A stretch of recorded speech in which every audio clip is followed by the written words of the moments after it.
I'll call this regular scheduled session of Boyle Fiscal Court into order. All right. And we start out today with a invocation from Magistrate Ronnie Short. That's it. And everybody bow their head. Lord, we thank you for this day that you've given us. You know, you said in your word we're blessed getting up and we're blessed going down. So we are a blessed nation. Our county is blessed. We're all blessed today. We thank you for that. We pray, God, that you will, Lord, protect all in our county today. We pray that you'll bless this court today for all that we do today, God. May it glorify your name. We pray, God, to help us, Lord, to be ready. Because I think your time is short, but anyway, we need to be ready to meet, to go to our other place. Well, we pray, God, that you will, Lord, reach down and touch. In Jesus' name, amen. Amen. You'll join me with a pledge of allegiance to the flag. I pledge allegiance to the flag of the United States of America and to the republic for which it stands, one nation, under God, indivisible, with liberty and justice for all. All right, thank you. Welcome, everybody, and we'll go ahead and go through our normal opening business. And Mariah said, no, we need to approve the minutes from the last session. Is there a motion? Motion to approve made by Magistrate Short, seconded by Magistrate Kaywood. Any corrections, changes, additions? No additions. Okay, all those in favor signify by saying aye. Aye. Opposed, like sign. The motion carries. Thank you. All right. Next, Mariah, I know you're within earshot today, y'all. So we're going to approve some bills. You look nice today. Okay, so our standing orders paid out totaled at $756.46. The bills to be approved for payment are $335,922.21. All right. Make a motion. Make a motion by Magistrate Cullen to approve the bill, seconded by Magistrate Salmons. Is there any questions, comments, discussions? All those in favor signify by saying aye. Aye. Opposed, like sign. Motion carries. Thank you. All right. Darlene, I think you're up next. Yeah. Budget transfer. Budget transfers. Just basically taking care of business, heading towards the end of the third quarter. You've got those few line items. Need to be moved over a little bit. $79,304.47. Make a motion, we approve. Second. All right, we have a motion by Magistrate Coleman and seconded by Magistrate Short to approve the stated budget transfers. Any questions, comments? All those in favor signify by saying aye. Aye. Those like sign. All right, motion carries. Thank you. Next, cash transfers. Cash transfers, just two, listed $104,775. All right. Make a motion approved. Motion to approve made by Magistrate Simmons. Is there a second? I'll second. Second by Magistrate Short. Questions, comments, or discussions? All those in favor signify by saying aye. Aye. Opposed, like sign. And that motion carries. Thank you, gentlemen. Judge, Yes, sir. One board. Since we have the public in here for the first time in a long time, I think they need to know that we get this information In advance. in advance, so Yeah. that's why we can move pretty quickly through these finances. Yeah, it's not Very just, serious. it's not just a rubber stamp kind of thing. They've been looking at this, so. Thank you. All right, next, we get into our consent calendar, and first, because we're gonna get Casey Smith from Transportation Cabinet up to present something to us. Dwayne's right there. Okay, Dwayne. There you go. Morning, Judge. Thank you. And good morning to the members of the court. My name is Casey Smith. I'm with Kentucky Transportation Cabinet. I'm here with Natalie Neese and Francis McDonald out of District 7's office in Lexington. Today our business is to talk about the Rural Secondary Program for fiscal year 2023. As you know, every year we coordinate with the counties to address the maintenance issues of the rural secondary roadways.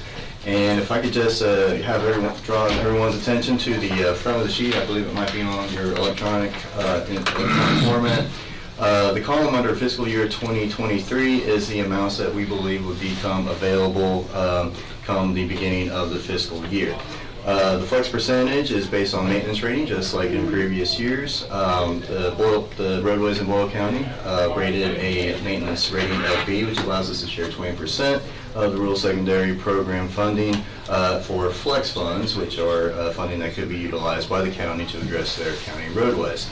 The amounts that you see below for flex funds is $137,390.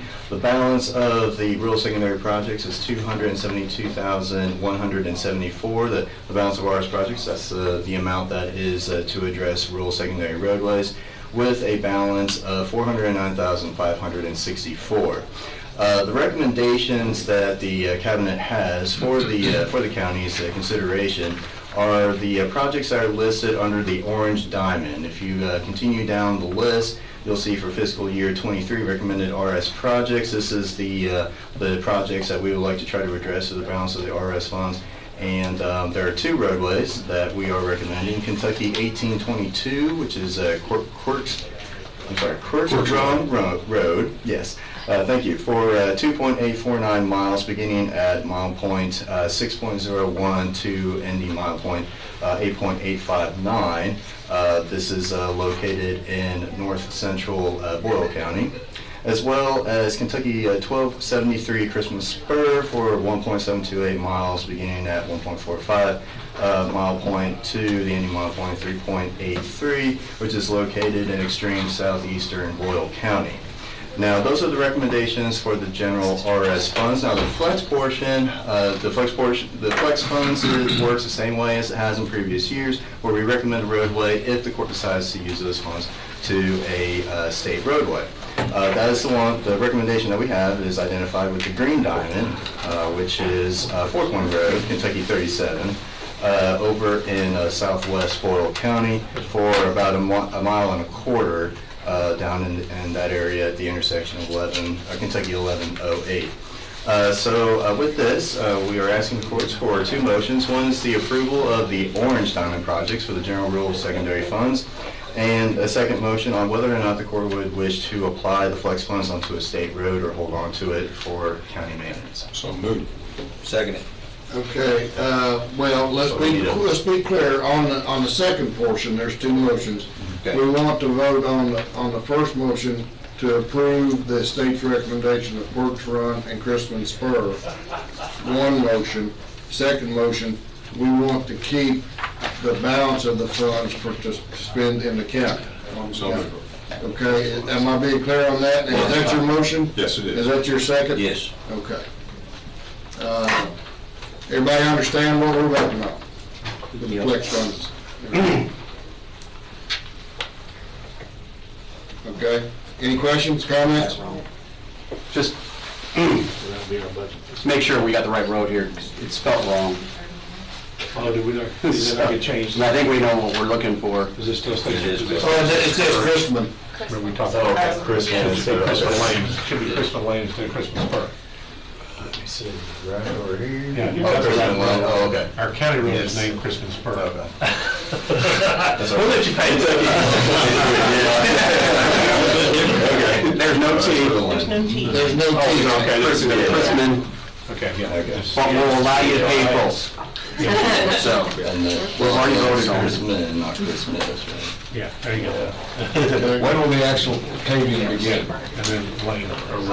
Once we get all this approved, this will go through Rural Municipal Aid, where they'll process the proposal documents. We expect this project to be let in November, so we probably won't see work actually begin until the first part of the construction season next year. That's the same with the fiscal year 22. We did let that up November of last year, so we should be seeing some construction on Kentucky 1915 Gentry Lane, and as well as Brumfield Road starting at the beginning of this construction year when the asphalt plants start opening back up. Because these are some of them, obviously with the ice and everything this past winter, we've got some critical needs, and there's going to be a lot of patching. Yes. I'll be at hold of Kelly Baker quite often. Oh, yeah. Thank you. All right, is there any more discussion on the motions? One is for the state recommended projects, and the one is to keep the flex funds in the county for us to use on our road. So, all those in favor, signify by saying aye. Aye. Opposed, like sign, and that motion carries. All right. Sign, date, and the court verdict.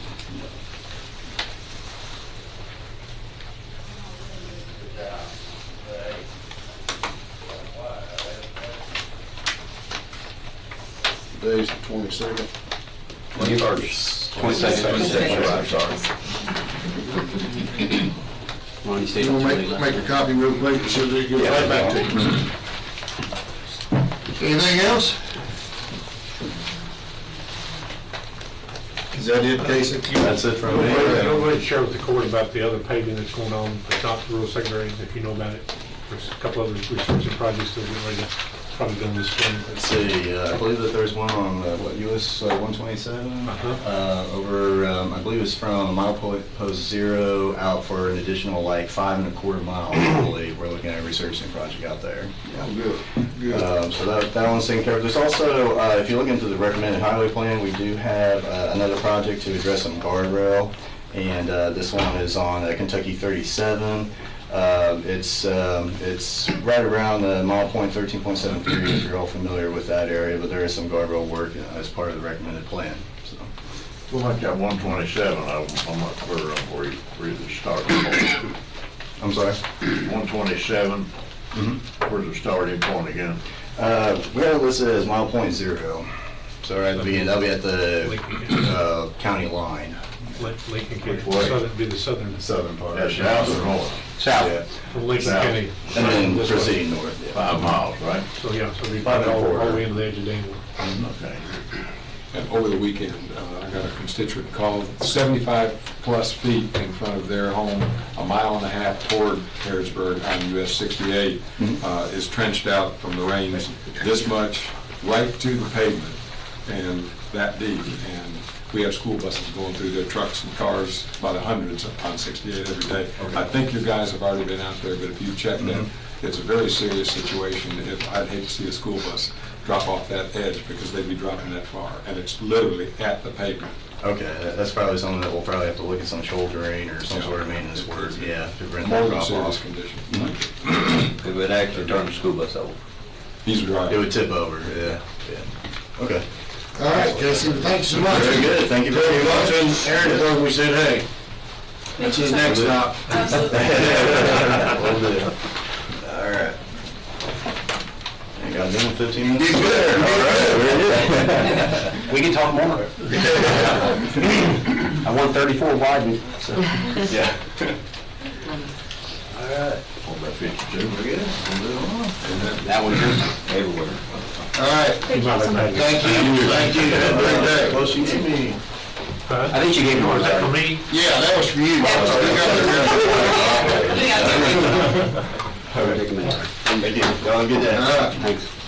Next, we have really a special opportunity today to recognize two folks, one of which is not here right now. I don't know if she's outside or anywhere, but we have recently, this year,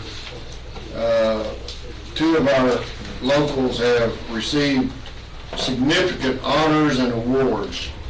And I felt incumbent for this court, and the court felt unanimous to recognize the individuals that have distinguished themselves through excellence in the field of agriculture.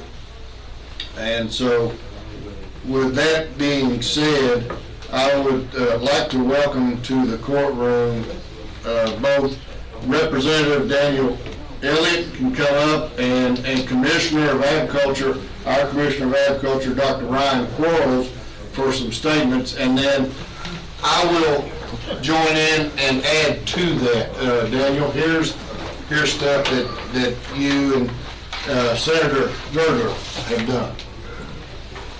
Brian, go ahead, start out. Well, thank you, Judge, and thank you, Court, for the invitation. Listening in on road improvements takes you back to my days serving in the legislature. 30% of my time was spent on guardrails, but we're so glad that Representative Elliott's here this morning, and thank you, Judge. And before I forget, we're in the last few days of session. I just want to remind our representative that Kentucky Farm Bureau recommends full funding of Kentucky Farm Agriculture. And so thank you so much. I appreciate that. So glad to be back in Boyle County. I spent my childhood bringing tobacco down here with my dad and knew Jerry Rankin, and of course we all know the Goggins family. At the KDA, there's a plow that used to till the soil here over 100 years ago in Boyle County. That horse-drawn plows in front of our office now, donated by the Goggin family as well. It's a little piece of Alan's here today. That's right. Representative. You all put it in. But this morning, I'd like to just take a moment to recognize two individuals, as you said, Judge, not only have been honored, but at the highest levels in agriculture. And the first one is a dear friend of mine, Dr. David Williams. And in case you don't know, and for the official record, we have a few remarks for him. He's president and co-founder, as you all know, of Berkman Feed, which is known all across the Commonwealth. His companies have over 14 locations.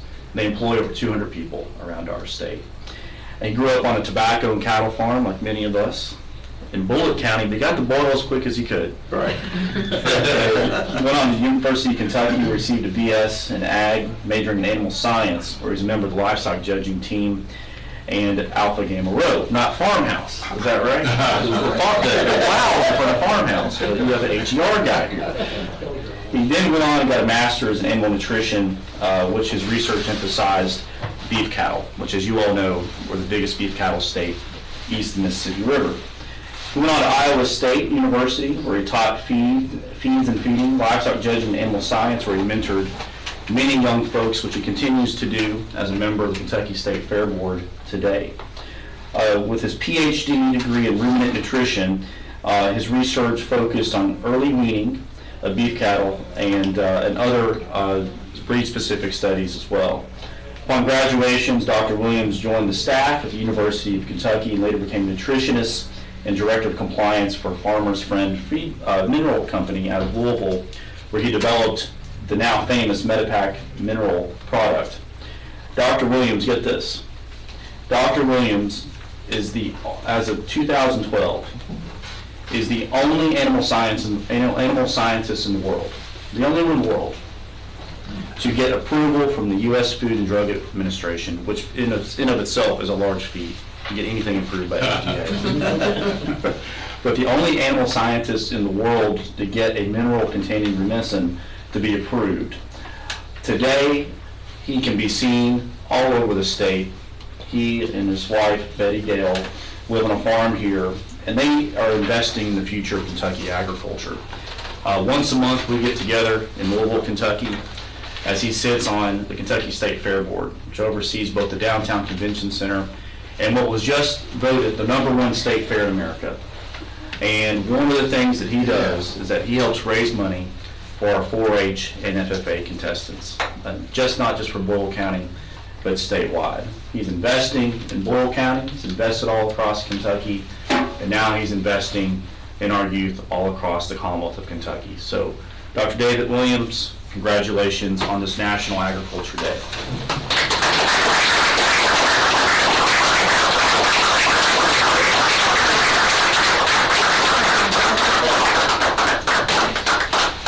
Daniel, get in here. I had lots Yeah, of get it. fish. Judge it. Come on, buddy.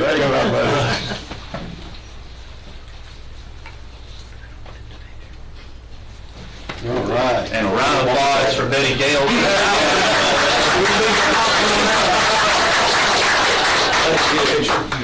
Judge Lambert. Yeah, go back to another picture. Okay, all right. Sorry, we have to recreate. It's okay. Do you know? There, got it. All right, thank you. Okay. And Commissioner, you didn't mention he's got 81 horses out there in his breeding operation. 81? Going to the Derby?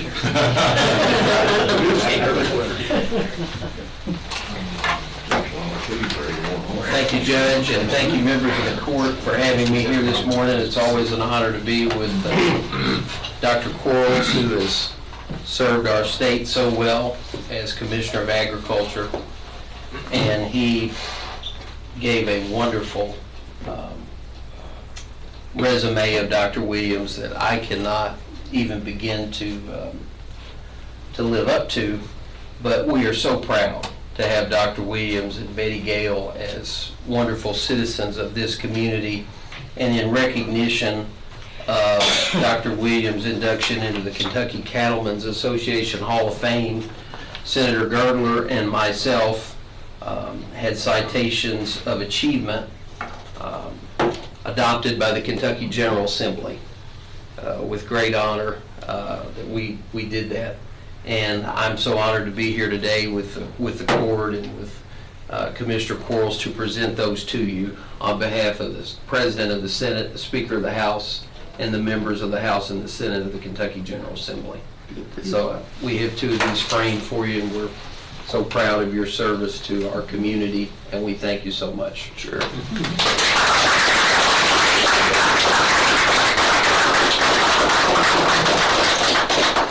Sometimes I wonder if our citizens recognize the importance of agriculture in Kentucky. I agree. And I would remind the court that agriculture is one of the top 4 industries in our state. Manufacturing, of course, we have to recognize, healthcare, coal, and agriculture. And agriculture in Kentucky is in a very strong position right now, and it's never had the leadership as an industry as it has right now under Commissioner Quarles. So I'm honored that he would take his time to spend the morning with us. He was in Flemingsburg last night for a meeting, and now he's in Danville today. So rest assured that Kentucky agriculture has wonderful leadership in the presence of Dr. Ryan Quarles. Thank you. Absolutely.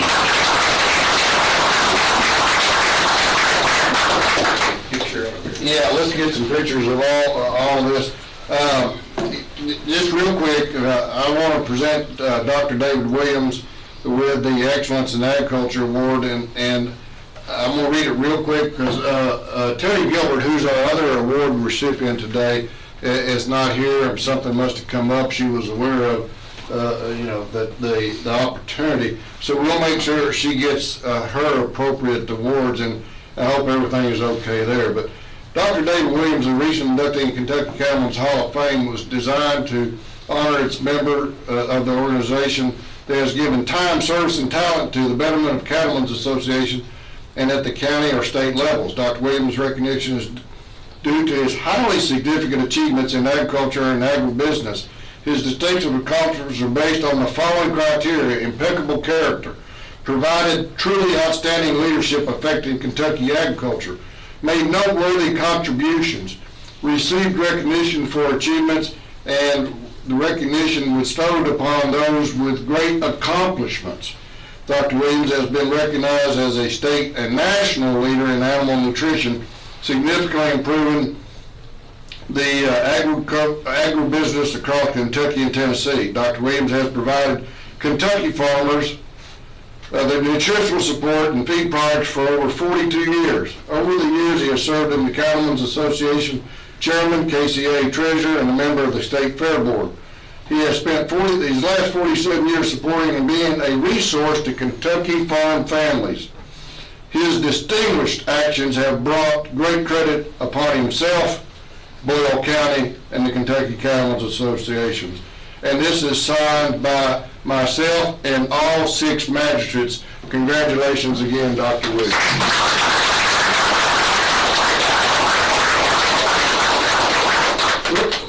Y'all take some pictures of all these awards, and then Commissioner, you're free. I know you got a busy schedule. Let's get the magistrates in. Yeah. A photo from this angle with the flags in the back. Okay. Let's do that. Apparently Dr. Quarles spent some time at glamour shots. Efficiency. Do you want me to take a picture with your phone? Let's scoot up so the mattresses can get in behind us and get down. I'm sorry. That's okay. No, you're good, Betty. Like 2 rows here. Act like you like me. You're one of my favorite people in the whole world. Here. Sorry. Julie's the official. Right here.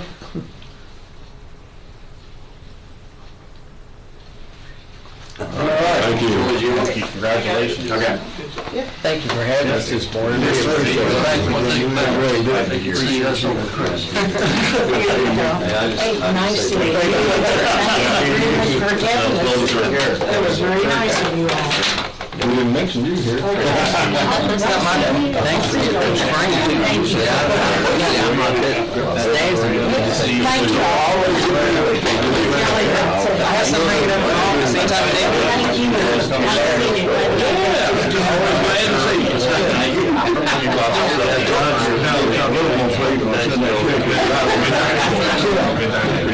That's what you are. What to you the rest of the meeting?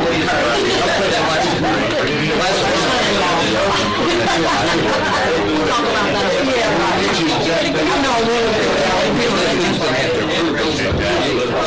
Thank you so much for sharing your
All right, we're going to get started next. Next we have Miss Devona Wright from AirMedCare, and she's going to make a presentation to us on forward you have before you and items that we had discussed last time in court, but we wanted to hear it from the experts. That's you. Thank you, Judge Hunt and court, for allowing us in here today to speak on what we do in the community and the services we provide, and thank you for being a great host county for us as well. I am with Global Medical Response, which is our parent company, locally known here operationally as Airy Back Life Team. We've been here since 2008, right, Donald? And let me introduce Donald. Pear, he's our program director for the base here. I'm sure y'all probably seen him around for many Been around years. all, Bless you. Yeah, so our base here, you know, obviously it takes people in critical care to a higher level of care here. So it does add an added layer of benefit for the community to have that asset for your citizens here if they were to need to be evacuated quickly. So again, thank you for that, hosting us here. My job with the company is through our membership program. First, let me say that you do not have to be a member for us to fly you. What the benefits are is that it does protect family and finances for those that are members. Membership, it does cover anything out of pocket of what insurance doesn't pay or cover, like co-pays, deductibles, or the possibility of a denied flight, which most people do not think of. Those don't happen often, but I always say it just needs to happen once and happen to you before it really matters. So, the support of membership is a contributing factor that also helps keep our base local and support our surrounding bases. So we have Campbellsville and Lebanon also. We just opened up a base in Lebanon. That was in November of last year, so it also adds another layer here for you as well. But it helps us to continue to grow in other rural areas as well where the service is needed. You know, it used to sit on the metropolitan trauma centers years ago, which was great until they figured out time is of essence, that golden hour. It's better to be where the need is and only have one way to travel instead of waiting on it to get to you first. Membership not only covers you here locally, as said. If you look in your packet, there is a network folder there. We have a network of over 300 participating providers with our membership program. So you are covered here, but you're also covered throughout that service area that you see there on that map. We also, as a member, we provide member packets to identify our members, which are stickers. You probably see those locally and seen them for years. They have changed over the years. They keep getting bigger. We also have member cards and a new member letter that all members get. And the importance, too, again, as I mentioned, of membership. According to the Kaiser Family Foundation, a decade ago, 55% of health benefit plans had deductibles. Today, 81% of some type of plan have a deductible, and over 24% have a high deductible plan. Family with high deductible plans have an average of $4,000 out of pocket for an air medical transport. Per the Kaiser Family Foundation, over the last 5 years, the average annual deductible among covered employees with a deductible has increased 36% and over 100% for the last 10 years. So if you're familiar with that, I know my personal plan is $10,000 deductible. So as you can see, membership would prove very beneficial for me and my family. Why I'm here before you today is so that to propose that we have a business plan for businesses, cities, and county governments that they are finding beneficial to make available for their employees. So my ask is for the court to consider this type plan for your employees that you all have. This type plan is called a census plan, where the county would buy slots for all current employees. As long as they are employed, they have coverage. Once they leave, they no longer have coverage, and the new employee coming on would attain that membership benefit. That does not only just cover the employee, it also includes all household members as well. So that's a great benefit. It works just like our normal even those that are at college potentially. Those that are at college, if you have children at college, yes, they are still considered part of your household as well. Is that language so specific to college, or could it be people in schools of trade? Well, as long as their address comes back to the employee, let's say, yes. Because we're encouraging that quite a bit these days. Yes, we need trade. Once the employee left employment with the county, would he be notified that he can convert that over and keep it himself? Yes, absolutely. They would be notified. Right. We do that. Well, we want them to know they no longer have coverage so that they are aware. Right. Yes. And then that gives them an opportunity to buy it for themselves if they so wish. Is there an outer limit on age? Because in my old days at Blue Cross, we moved it all the way up to 25. If the student is of that age but still enrolled in something like BCTC or something else, are they still eligible, or is there an outer limit on the age for the family member?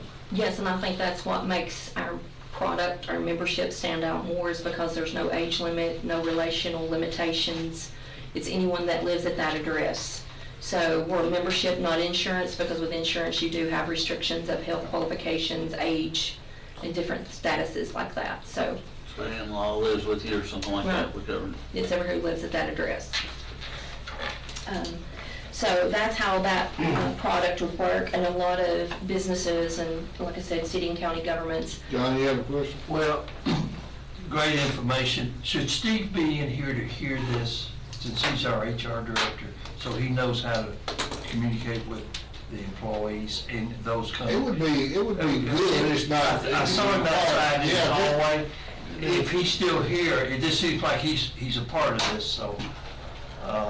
Well, this is on the AirVac presentation as a potential benefit, Steve. That's why I wanted you in here. Thank you. You could ask questions. Thank you. Another thing, when an employee leaves, he's able to pick this up, the cost, is it any difference? Yes, not as a non-employee, yes. Okay, so it's just like an individual going out and buying it? Correct. Okay. But buying it individually, I know it's been worth it paying to be. It's really, it's still not that much of a difference, but all of us have probably got it. Yes. Anyway, sorry. You're fine.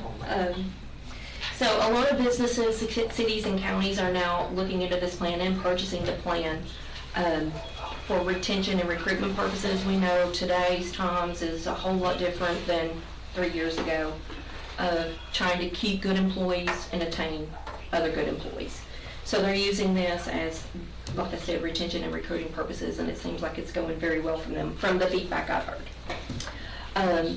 There is very little time involved for HR payroll. It is a one-time enrollment per year. So it's not like monthly, weekly kind of deductions or anything, so it's one and done. So most HRs and payroll love that, that part of it. So how are they gonna work that if we decide to do this as a, as a court? The people that's already got this, we just drop that part of it since the county's gonna pay for it? Well, that's one of my number one questions, most commonly asked questions about this plan. Stole my thunder. No, what happens is if someone, an employee, has a current membership with us, their current personal membership pauses per se, and then this one picks it up. So if they ever leave, then their personal would start over at that point from where it left off. So that time that they, okay. Because most of the time you pay this, we pay by the year. Yeah, so that would just stop. It would stop in its tracks, and then if you were to leave, then it would pick back up where it stopped. Pick back up, and you would pay for whatever was left in that year, is that right? Well, until the renewal time. The normal renewal time would come, so yeah. Okay, yes. I understand. Okay. The renewal time? Yes. Yes, okay. Yeah, so if you had, say you had 3 months left right now, and the county picked it up today, you would still have 3 months left if you were to leave the county. Okay. Does that help? Good deal. Yeah, it is a good deal. Another question, again, we already addressed the kids in college. That's a great question that is normally asked. What if an employee does not have insurance? Membership still guarantees no out-of-pocket even without insurance. So it worked the same way if insurance would deny. And again, the benefit would cover the entire household or employee. And the number one question I get is, what's the cost? Well, it's based on, in this instance, it's based on the number of employees, and I think you're over the 150 mark, if I'm not mistaken. So it'd be $60 a year per employee that would cover the household, is what that would be. Individual pays 65 is what I'm paying now. Yeah. The street price for 59 and younger is $85, 60 and older is $65. So that's what the employee would pay if they were no longer employed. Can you cut that down to $50? Well, if you can add some more employees, we should.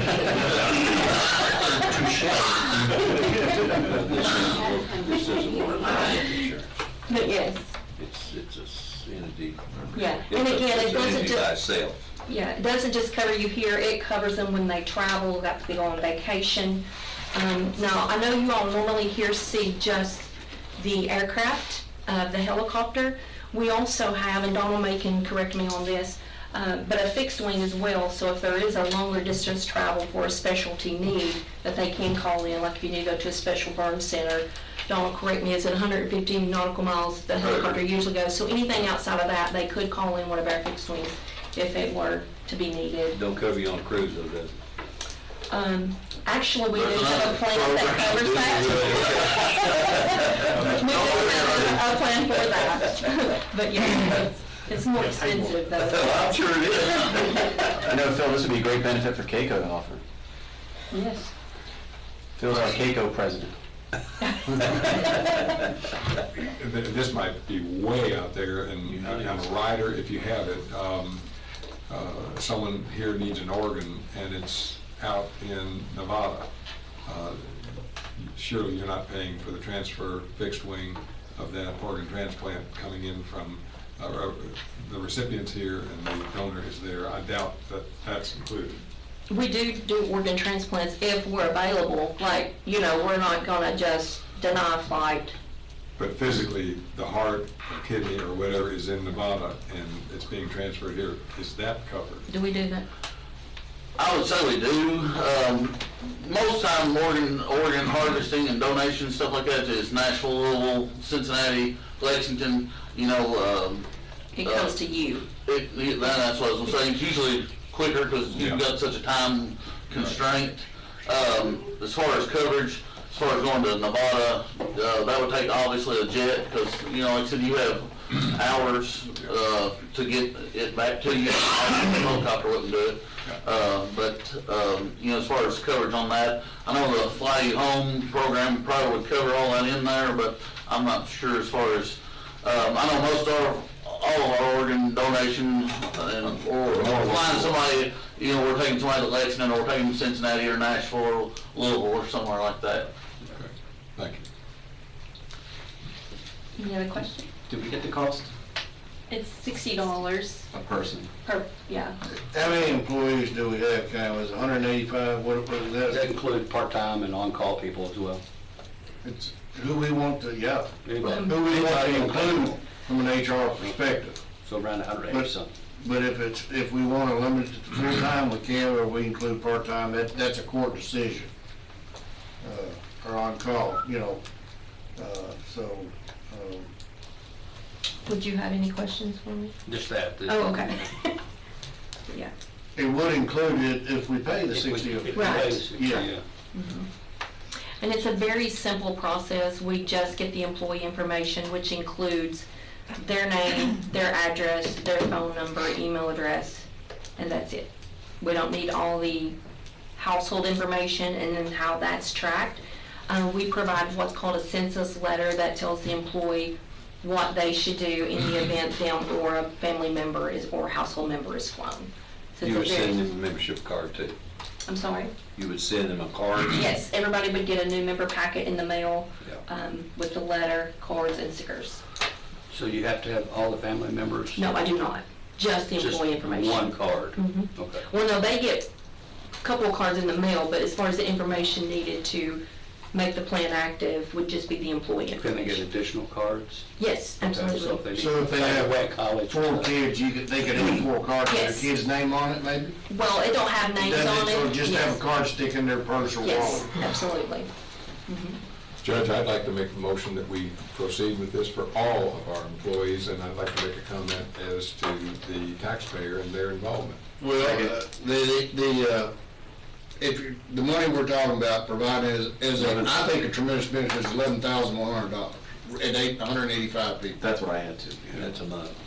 The comment That's a that I year. would make is, That's once That's a year. right, it is a year. It is paid by the year.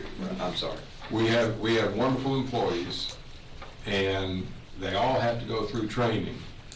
And when you lose an employee, and then you have to train another employee, we will make up this $11,300 in no time at all with one more added benefit, because that's one of the things that folks are looking for as much as their salaries these days.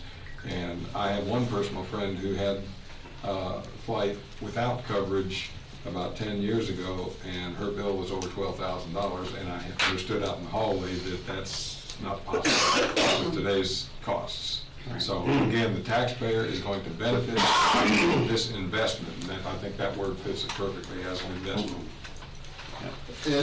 You made a motion to accept for all employees. Was that seconded? Yes. Okay, motion, okay, seconded by Kelly. Okay, now we can keep discussing. I just want to get that clear on the record. Now, is this for employees part-time and full-time? All. That's 185, right? Yeah. Okay. Approximately. Approximately, I think it's. We'll get to the final It number. changes daily. And that's why we're going to have to retrain them. We won't want to keep them, so. When we add an employee or take one off the rolls, you guys need to be notified, I assume, right? What happens, yes, I would just need to be notified, or at the renewal date. Because anytime something happens, again, I would provide letters to all new employees coming on so that they know what to do. And then it would just be a verification for me to call HR, hey, is this a current employee of yours? It's a very simple process. Yeah, so but it does start immediately. Yes, upon the day of hired, yes, unless you all have your own stipulations, but with that. Yeah, okay. It's not going to cost you any more, so I would assume it would. So it's 12 months from the date of the start, date of hire, as she says by contract. You'll start this, that we do it the first of this next month? That's a good start. That's a good start date. You know, it'd be good, easy to remember. It's right here on it, so. Amend the budget? Huh? Want to find money in the budget for April, May, and June? Porter will amend it so it starts July 1. So we could do it July 1, that way we don't have to amend the budget. That'd be great. I think that would probably be more my desire, to be honest with you, to do it for the new FY beginning July 1, and that's easier to remember because it comes through the budget cycle each year to plan for. And we didn't do that early, but we can do it right now for July 1. Do I need to amend the motion? Well, the motion, if you want to amend it to say start July 1, I think it would be my recommendation. Same wording of the motion with the start date of July 1. Seconded? Still. Okay. By Mr. Cullen. More discussion. Anybody else? Well, the only other thing to think about is, you know, a lot of our employees are actually out on the roads, you know, and so this would potentially, I don't know all the specifics on it, but it could be a savings for the county as well if somebody were hurt while doing their job out on the road and then they had to be airlifted. That would be, you know, this is a secondary insurance coverage that would save the county thousands of dollars. So just by one accident, this will probably pay for itself. So. If it's needed to be called in. Yep. And our EMS, Mike Rogers said last time when we were discussing this that they kind of make the determination whether somebody needs the flight or not. So it works hand in hand with our EMS service as well. You know, I'm just calculating out in my mind, with that delay until July 1, it would be to the employee's advantage to go ahead immediately, individually, and buy, because they'd have 100 days of coverage that would be carried over if and when they ever left employment here.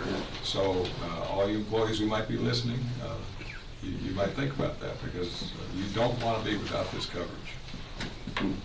All right. Do you have a network like all over the 50 states, or? Yeah.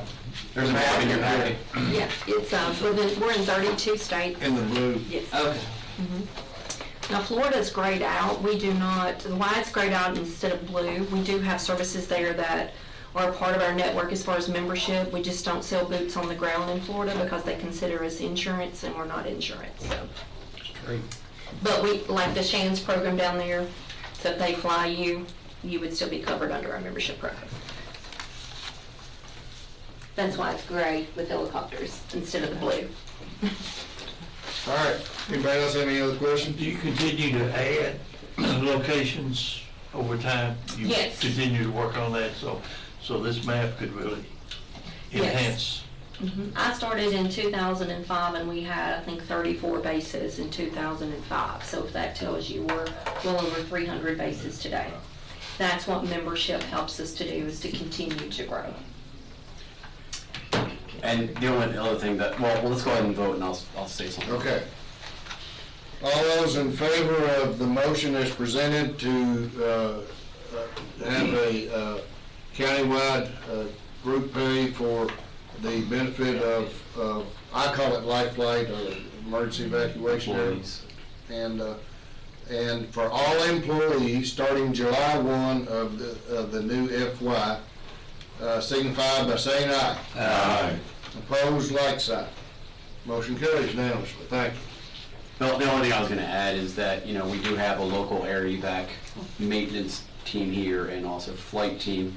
And so in February, they lost a pilot, Mark Woodcock, I think it was. And so, you know, reading up on, you know, he served a lot of flights and really served this community and everywhere around. So I don't think we ever recognized that loss, and so we're sorry that y'all had to go through that with the Air Evac family. So I appreciate that. Yeah, Mark had been here a little over 13 years, flew 1,290 missions out of here, and like I said, it was COVID-related illness, but you know, he was here at the hospital locally for about 5 weeks before he passed. But anyway, thank you very much for your recognition of Mark. That's a remarkable statistic, 1,290 out of Boyle County. Yeah. And every one of those flights is a life-saving flight, so it's, you know. How many flights do you usually make in a day? It averages, honestly, just, you can go Sunday, I think we done 4 or 5 flights Sunday, and then yesterday we done 2. It just averages, you know, you can't really predict your emergency, is the easiest way to say it. We, and as Devona related, in November, Campbellsville and Danville stayed so busy that we were always chasing each other's tail, is the easiest way to say it. So that's why we added the Lebanon asset. So basically we're in 3 contiguous counties. You know, Lebanon basically was put in to serve Danville and Campbellsville. When one of us are out, they can jump over here and, you know, and take up our slack, so to speak. How quickly does it take to get to Lexington, which is probably where you go around? From Danville here, when we lift off me from McDowell, we're about 16, 17 minutes. So just to add on to that, maybe today could we close in Mark's memory of our meeting? Just as we get close to that point, remind me of yes, sir. That again. Yep. Thank you, Devon. Thank you. All right, next we have Gerald Wofford on the agenda. And if y'all don't want to stick around, you're not going to hurt us. You don't have to. No. Mostly. ASAP. Good morning. Good morning. So here to ask for approval of my budget. Before we do that, I've got a few housekeeping. Today we're at 182, State's 114, Boyle's 41, Mercer 25, others 1. And then I will say thank you to Magistrate Salmons and KCO. We just received a grant from KCO for $6,930. It was basically to negate slip and fall. So there wasn't a lot of flooring I could buy that would, for $10,000, you know, that would cover slip and fall. So we bought boots. These boots are, you know, they're slip and fall resistant. They're bloodborne pathogen resistant as well.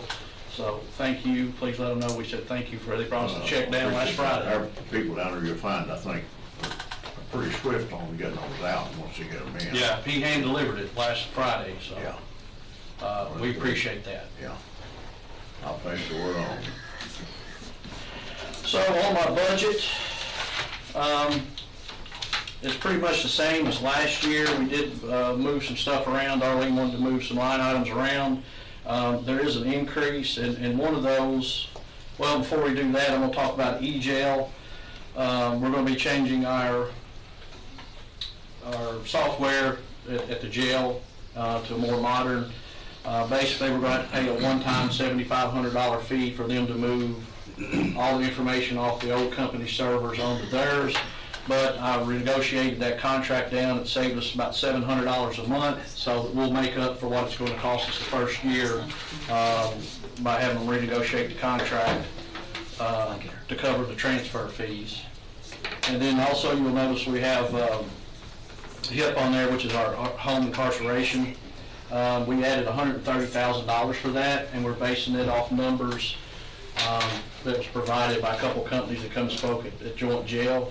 So basically, we're looking at $7 a day with no medical versus, $49 a day in medical. If we participate, we base that on 50, if we have 50 inmates participating on it. But right now, the way our numbers are, we may not have anybody on it, or very few, because if you're in jail now, I guess you pretty much need to be in jail, because our county attorneys are doing, and the judges are doing a great job on getting things, getting people in and out. And then also reflected in that is going to be a raise in our starting salary to $15 an hour. And then our medical, it is estimated high, and the reason we did that because we may be switching companies. And the judge, Magistrate Ellis, Magistrate Gay, have all been working with us on that as well. So, and the reason is we have a lot of missed shifts with our other company, and I know nurses are going to get sick like everybody else. But the way the contract we have, it's not really beneficial for them to add a travel nurse to come in and cover those shifts because it's profit for them. And then when they send us the contract in, they wanted to raise us 5%, which I talked about the last meeting, but they weren't going to add any services. And normally our increase is 3%. So, and then they wanted to add more days off that they can get, which we would not be covered. That's not what our contract's for. Our contract's for 24-hour, 7-day-a-week coverage. And so we've looked at some other companies, and then we're also going to be looking at down the road doing our own pharmacy, or combining it with what the judge is working on with the clinic for the county employees. So the other two companies we've talked with are willing to work with us, and my goal is if we do switch providers for health care, is the company that we go with will continue providing our pharmacy for us for the first quarter, because I don't want to try to change everything at once, because we could cause some mistakes. So, but after that, they understand that we're looking at maybe pulling out and doing our own pharmacy and saving money for the county by doing that. So, how would that work? We would have a contract with the pharmacy, and we would pay them. Whoever the health care provider is would still, prescribe the medication, but instead of it going to another company and them charging us the bill and then sending us an invoice and us having to write the check, we would just cut that person out. So it would save us at least 15% on our pharmacy. The pharmacy is probably our biggest expense. And like last time when I handed out the pie chart, you could see 58% of our folks are on some kind of psychotropic, as well as the other medications. Brian, I'm confused on one line item, and I thought I was looking at it backwards, but I don't think so. 51101-446, which is on the second to last page.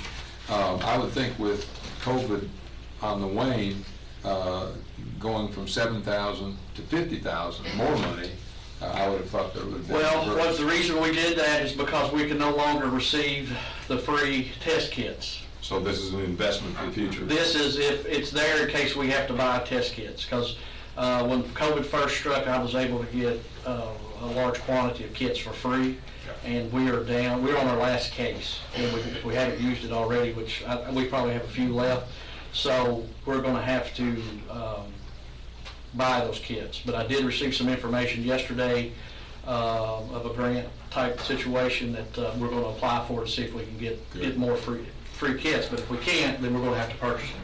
Thank you. Okay.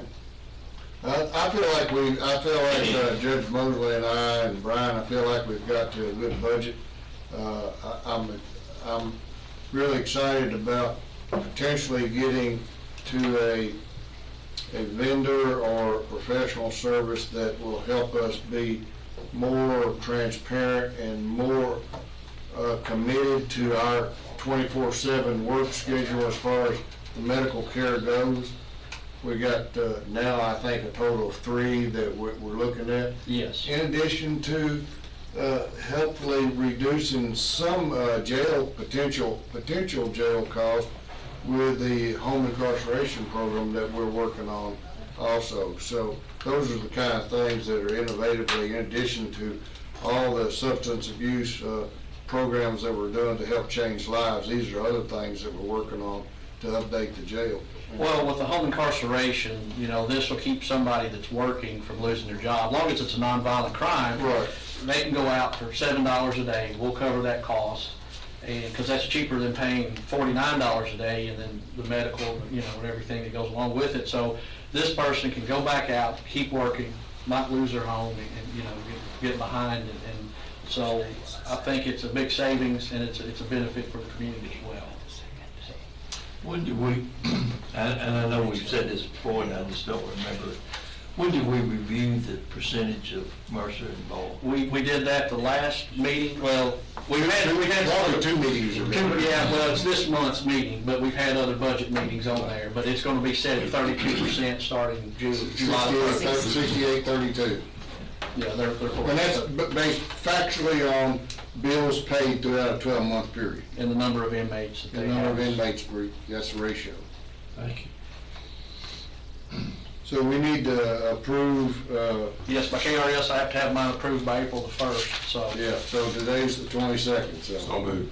Second. We have a motion to approve the jailer's budget made by Magistrate Dallas, second by Magistrate Cullen. Is there any additional questions or comments or discussions? There being none, all those in favor signify by saying aye. Aye. Opposed, like sign. Motion carries unanimously. Thank you all. Thank you.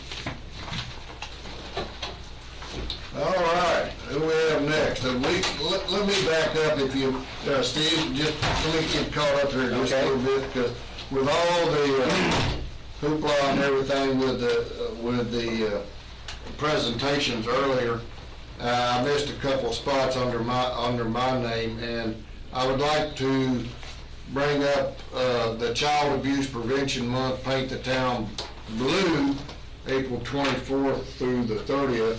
And see if I can get that up, if you will, see if you can get that up for me. That is in your binders and in your note, in your apples. So while we're waiting on that, the other one is to approve the training hours for Jamey Gay. We did everybody else pretty much. I'll second it. Make them sweat. No, there's nobody who wants to make that. Phil made that. I'll second. Okay, Phil made the motion and Magistrate Cullen seconded to approve the DLG payments for training hours for Magistrate Jamey Gay. Any discussion? Only thing, we have no choice. We gotta pay him. All those in favor signify by saying aye. Aye. Opposed, like sign. Motion carries. Child abuse, you got it on your iPads. Paint the Town Blue, National Child Abuse Prevention Month. There is a letter there to Magistrate Gay from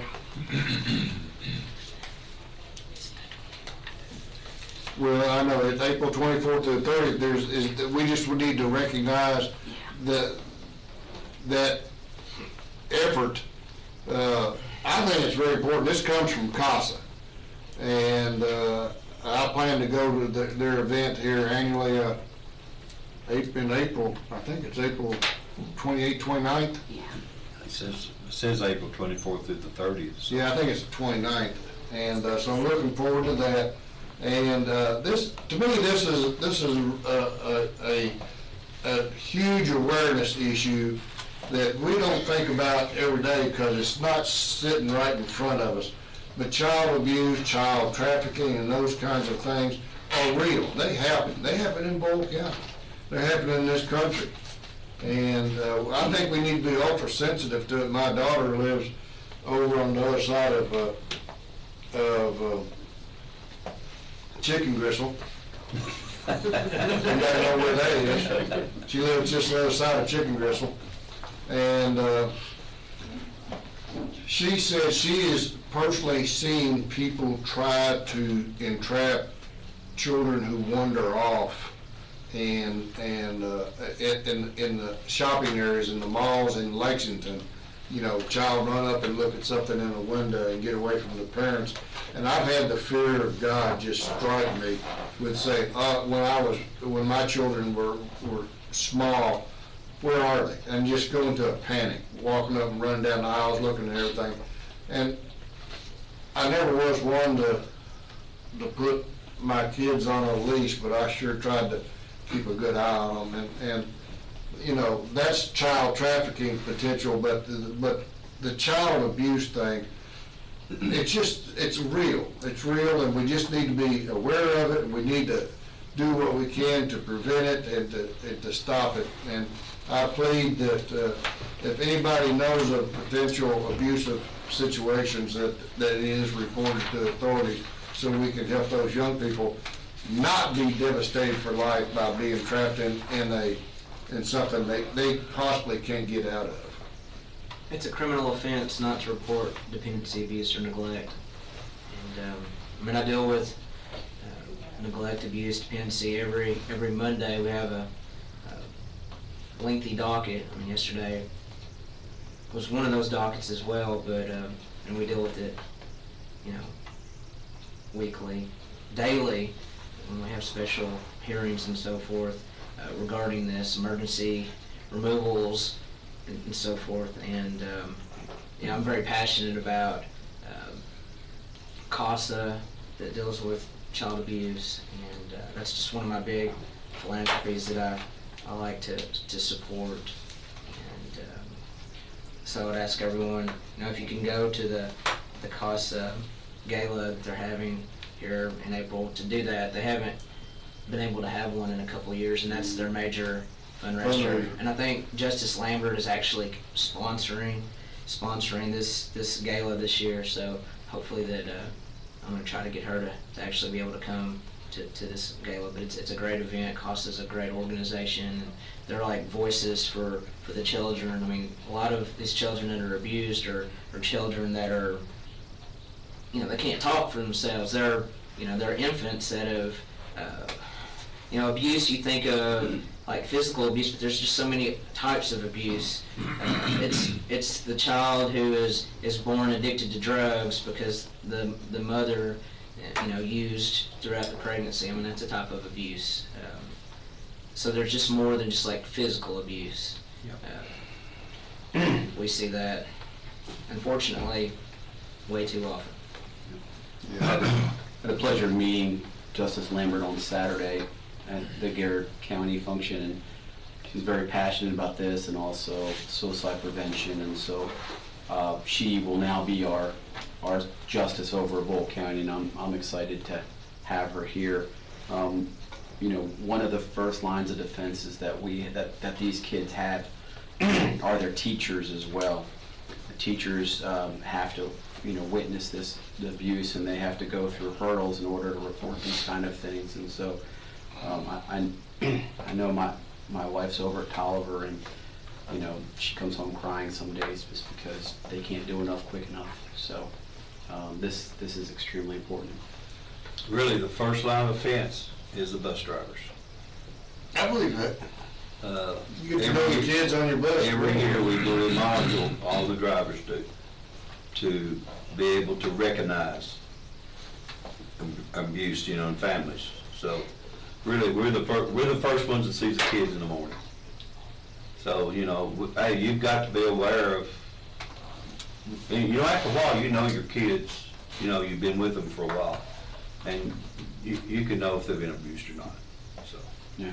Do the kids, are some of them afraid maybe to come forward and tell about their parents or something that they're being abused? Or? Yeah. Well, you know, you'd be surprised if you form a connection with kids, and you'd be surprised how many will come up and talk to you about things. Oh yeah. And but I feel like that's the first line of defense with those schools. You're probably right. I'm looking forward to meeting Justice Lambert. I have not met her, and I look forward to doing that because I know she gets approached by a lot of people on a lot of issues, but at least I want to help echo those support, not to change the subject, but to echo those support for suicide prevention on the 22 veterans a day that we're losing to suicide. It's just unbelievable. Well, when she was talking, I thought about you and Phil, because I know that you guys are also very passionate about veterans and suicide, and she actually volunteers time to go to churches and various organizations to talk about and educate on suicide prevention. So you'll enjoy talking with her. I look forward to meeting her. But we'll move along. Everybody remember those dates, and please, if you haven't registered, get your tickets. And Steve, I think Stephanie's selling tickets to concert. She's on the board. She's on the board. On the board there, your wife. So, yes. And I believe the date will have that right because your 29th. Is that right? I don't know. She tells me what day. It's usually the night before the Derby, but not this year. Yeah. It's before that because I know a lot of people like to go to the Oaks and stuff, so that always prevented people from doing that. So. Yeah. I got it on my phone. I'll look at it. Steve, go ahead. Good morning. Good morning. Good morning. As we continue to look for ways to make Boyle County more attractive for applicants and more attractive to retain people, we're looking at changing another policy regarding our benefits for new hires. Right now, our policies allow for certain benefits, but not all the benefits that people will get after they're here a while. What we're wanting to do is to change where during their introductory period, which is a 6-month period, they will get the same benefits that someone gets at 10 years or 5 years or whatever. But after their introductory period, they continue to get the same benefits. Those benefits would be, they don't have to wait to have vacation credited to their accounts. They don't have to wait for sick time to be credited to their accounts. It'll be credited just like a normal, regular employee. We will treat them like regular employees. They'll be eligible for funeral leave and jury duty as well. Which was not there for... It was not in the policy, no. Yeah, for current employees. It's For not current employees, right. Well, it is for current employees. Oh, okay, I read it wrong then. I'm sorry. But it wasn't for introductory employees for the first 6 months. So we'd like to change that. Understand, too, that just because we're giving them credit letting them get credit for vacation and sick time, it's still up to the manager before it's approved. You know, they still have to seek approval to be off. So, any questions about that? So someone here works 2 months, okay, then they go out for 2 weeks, they get all their sick pay, and then they quit. You only earn 1 day a month. Okay, all right. Yes, PTO. both of those, yeah. Got it. Okay, thank you. Yes. Never mind. Is this pretty much the way that other businesses, other corporations are doing now? It is. They don't, I know when I was working in the private industry, we tried not to separate the two. We may have different, a tighter attendance record or policies because a lot of people, most people are discharged because they don't come to work. And if the first introductory period, they're not coming to work, so they'll eliminate themselves. So, but the rest of the benefit stuff is typically the same regardless. Judge, may I ask a question? Yes. So with this new policy change, does that mean that their benefits will begin like the first month they're hired? Yes. They will earn a day of vacation at the end of the month. And a day of sick time? And a day of sick time. Okay, in the first month, they don't have to wait the 6 months They anymore? don't have to work 6 months Just wanted to make sure to I have heard it you and to right. use it. Okay. Now, what it had in the old days was, or prior to this change, at 6 months, they got all 6 days credited and they could use them. This way, it's one thing that I think of, and this hasn't happened, but I'm sure it could, or I'm not aware it has, is that if I'm trying to recruit somebody to come work, quit a job over in Casey County to come to work here, and they have to wait 6 months to have sick time and vacation time to use it, that may not come. I don't know. I haven't had any examples of that, but that's one of my concerns. So. I've experienced that with one of my employees here recently who came from upstairs in the clerk's office. And she has to wait 6 months, and I mean, she's worked clerk's office for 13, 14 years, and it just doesn't seem fair because with all this going on, sick kid with stomach flu or whatever. I mean, she's worked for 3 or 4 months. I mean, it just it doesn't seem fair, and it's not very attractive to have to. Job to have to do that. I'm glad she came though. Yeah, it's not an additional benefit, and that's the thing. It's not going to cost us any more, I don't think, because it's not an additional benefit. So just get it. It actually helps in recruiting, like you say, because if you don't have to wait 6 months to take a sick day off because of something or whatever, or if you want to go to something that's a 3-day trip on a weekend, you can't take a Friday off or a Monday off to do it, because you don't have it for 6 months. The most you're going to accrue and be able to use is 6 days. You've earned it. You just don't get to use it. Right. And I don't know what the penalty serves. I don't know what that penalty serves the good for anybody, to tell you the truth. I'm sorry? I don't know what that penalty of not allowing them to use that for a 6-month period in the past. I don't know what it served, what benefit it served. Trapped them to be. Well, one thing that benefit it serves is people don't abuse it that way. I mean, this is something that can get abused real quick. The days, people taking off when you first hire them. And I know factories, it's 6 months or 90 days, so many days after you start work for them, that you don't get benefit. When I was working private industry, they got it day one. Yeah. Not where I've worked. And no, all industries are different. Yes, all industries are different. Do you need a motion for this? Or I would like to I'll make a motion that we approve this recommendation. Motion to approve and seconded by Magistrate Kaywood. Motion made by Why we hired Effective the man. date. You gonna make it effective April 1? Yeah, April 1's fine. April 1. Is there, Excuse me? there's no cost in this at all where we have to do anything with the budget, right? Okay. No. April 1 it is then. I do. Would this affect current employees that are under probation now? Yes, it would. Okay. Yes, because this covers all employees, so effective April 1, they could start using it. If they've been here 30 days and they haven't used it, April 1, they can use 2 days each, based on what they need. It's a good benefit. Yeah. I think it is. Oh, yeah. Okay, any other questions, comments, or discussions? Nope. All those in favor, signify by saying aye. Aye.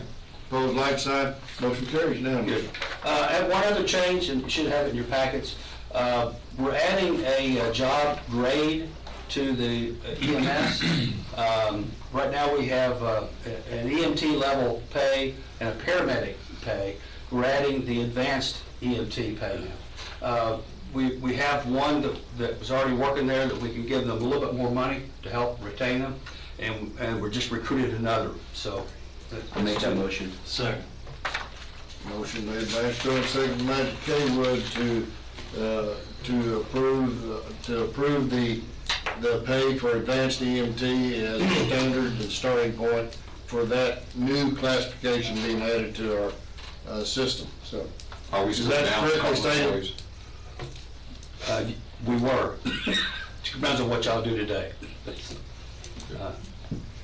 Is that correctly stated, Steve, the way I stated it? Yes, I think so, yes. All right, any discussion? All those in favor, signify by saying aye. Aye. Opposed, like sign, and the motion carries. Thank you. Mike Rogers was not able to be here today from EMS, and he's asked me to present 3 new hires. Magistrate Ellis's response. We have Chase Harbison, who will be hired as an EMT at a part-time status right now. He's been moving here, so once he gets here, I think they'll want to convert him to full-time. So we have Josh Parton, who will be hired full-time as an advanced EMT. And then Rachel Hemsley will be hired. She's doing a ride-along right now, but she'll be hired as a part-time EMT. So I'd like your approval for that. I'll make that motion. Second. And just to let you know why he's not here, he's short-handed today, so these new hires will help keep him keep him in the game. Not, he's not here because they're shorthanded. He took a shift so that way we wouldn't have to pay overtime to somebody. Yeah. Which, again, just Director Rogers does a great job being a steward of the Boyle County taxpayer dollars. He made the motion, you seconded? Yes. Any discussion on the new hires? All those in favor, signify by saying aye. Aye. Opposed, like sign, motion carries. Thank you. One last thing, Steve. Yes. You and I talked before, since we're doing some different updates and additional benefits for our employees, about the 520, adding a 529 benefit to Making that an option for. making it an option. Yeah, 529 is just a college savings account where you can put money aside. Usually it's pre-tax dollars, goes into a state-sponsored account. The one we have here is, I think it's KY Saves is the company. It doesn't cost the county anything. It's just an added benefit. Available to people. Yeah, it makes it available to people, allow them to put it in, and then it gets invested in certain things. And I have it for all my kids, and it's been fantastic. And so we've met them at the various conferences and talked to them about it. So Yeah, we communicate that if you want us to do it now, or we wait to open enrollment, however you want to do that. It's whatever works easiest for you and Shannon.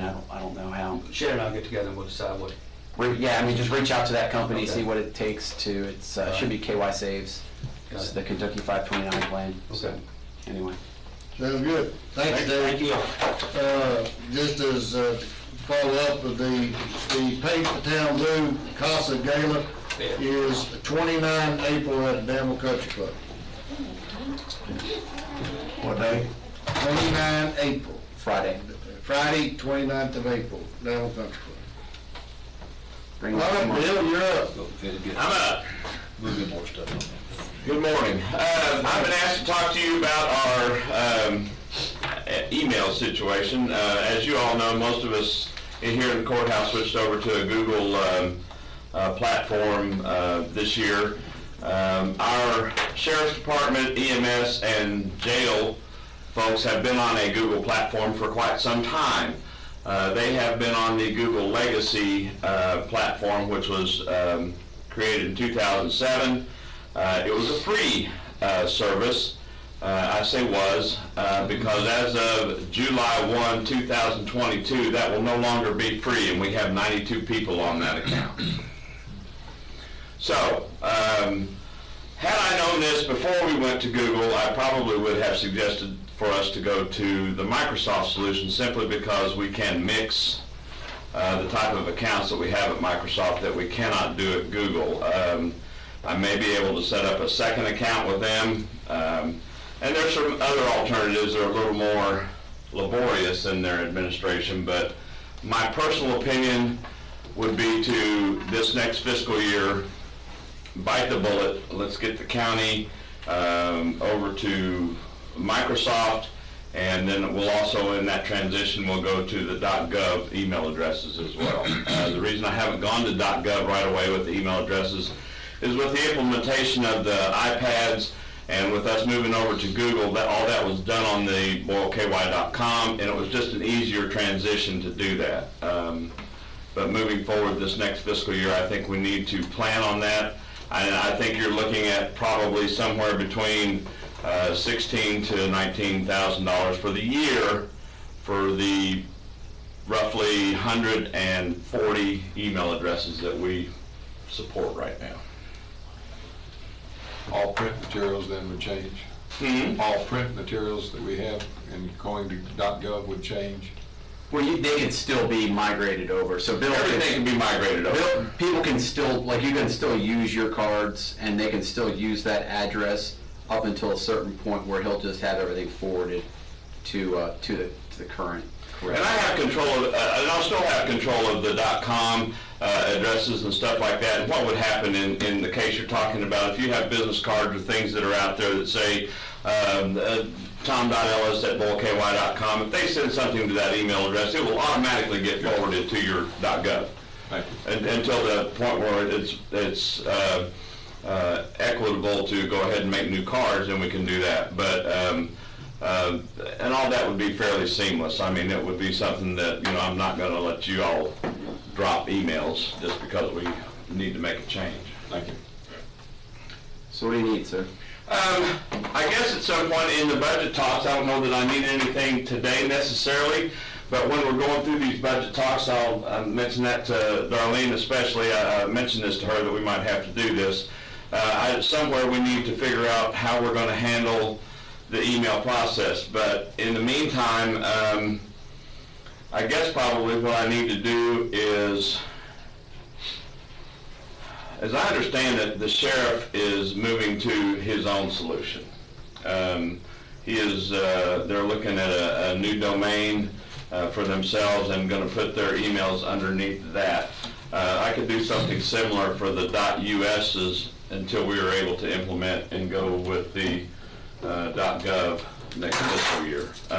But that would run me probably, or run us, I'm sorry, probably about $150 to do that type of solution. Okay. So we really don't have to take any action today. You just want to present the situation before. that's the situation I wanted to present. Like I said, I think for $150, you know, so we don't have that hardline cutoff on July 1 with our email addresses, I can migrate some .us stuff over to like I said, it's a little bit more laborious solution that's hands-on for me, but it's a good interim, a cheap, inexpensive interim that we can do that won't break the budget even this year, but it gets it to where it's still, we have a good flow of information and emails. We don't lose that continuity. Mm-hmm. So if I need a motion to spend $150, then I'll look for that. I think you can do that. Sounds good. So, thank you all for your time. I appreciate it. If you have any questions at any time, please call me. Thank you, Bill. Yes, sir.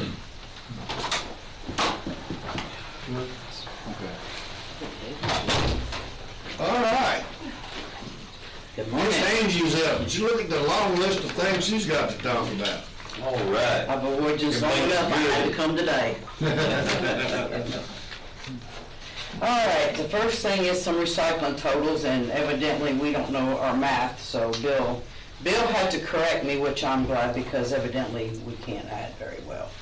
But our recycling totals, these are some of the totals that was in the annual report, just, you know, some of the important stuff. The recycling totals from 2018 to 2021 actually is an increase of 106.5%.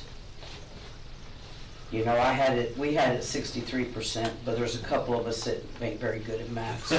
That's even better. Hey, never said I was a mathematician, so. But as you can see, it's really, really growing, you know. Of course, I have to give that to my workers, you know. They're the ones that's making it happen. They're the ones that work the hardest.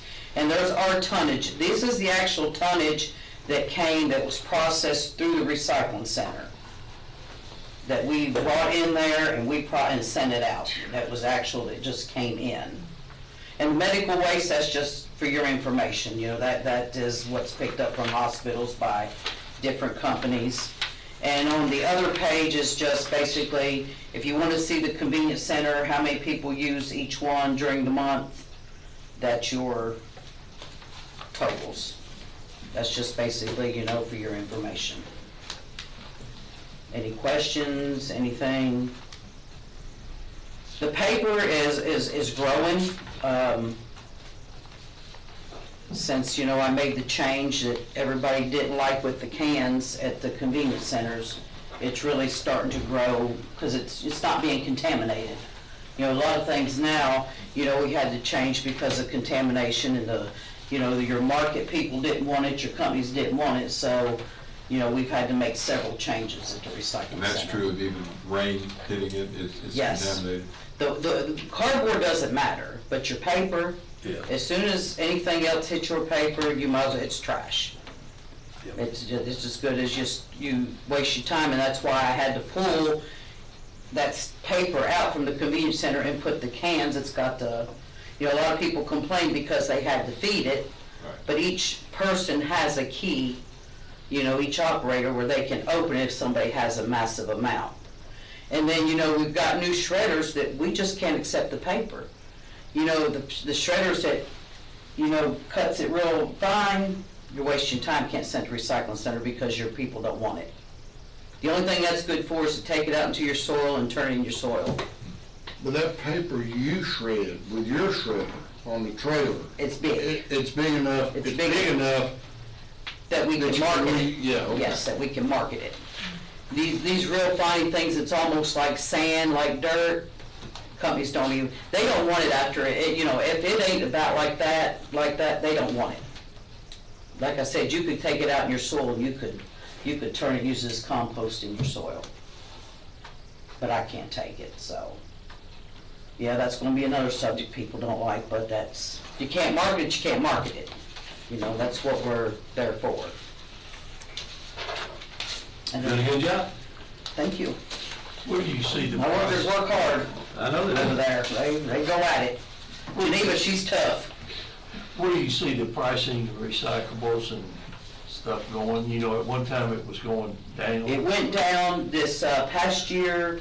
Your cardboard and stuff really took a good leap. So that's where that money came in. It really took. It's gone down a little bit, but not enough to really kill us. It's probably went down maybe $20 to $30 a ton. Well, you see it on this chart, 2019 it went down quite a bit. But it started coming back up in 20 and it really exploded with 21, so. You know, the small amount there was when, you know, we had a different, you know, we had to bring a different, you know, recycle manager in, and then, you know, we had to come back from the China sword effect where, you know, there was so much contamination that we had to change the way we brought everything in and processed it. But that paid off. It's paying off. Yep. So, yeah, that's with some good revenue. Any other questions? That's a good report. Okay. I guess we got the HHW grant. Of course, students are all aware of that, hazardous household waste. It was so successful last year that I went to Frankfurt and they were kind enough to give us the $8,600 some back to us that we were over that they didn't fund.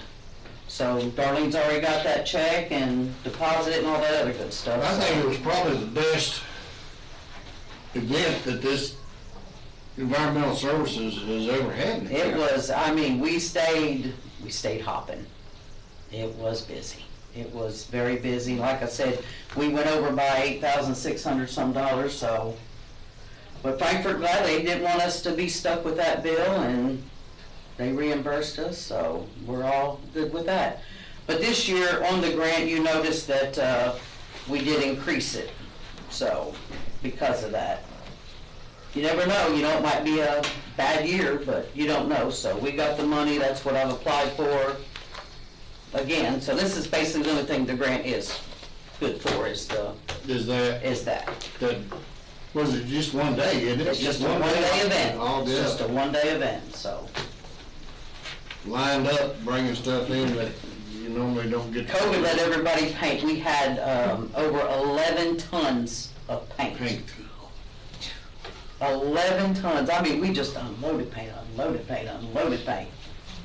So, everybody should have got their honeydews done during COVID, but painting's all I know. Give us a short list of what could be termed hazmat that you take, because paint is a potential. You have your paint, you have all your cleaners. Your cleaners, all your like your Lysol spray cans. You got your pesticides, Roundups, oven cleaner, used oil. You know, a lot of people, you know, when they change their own oil in their car, you know, they'll have in a container. Is there something not allowed? Human Those for sure. As long as it's hazardous waste, pretty much take it. They'll even take mercury.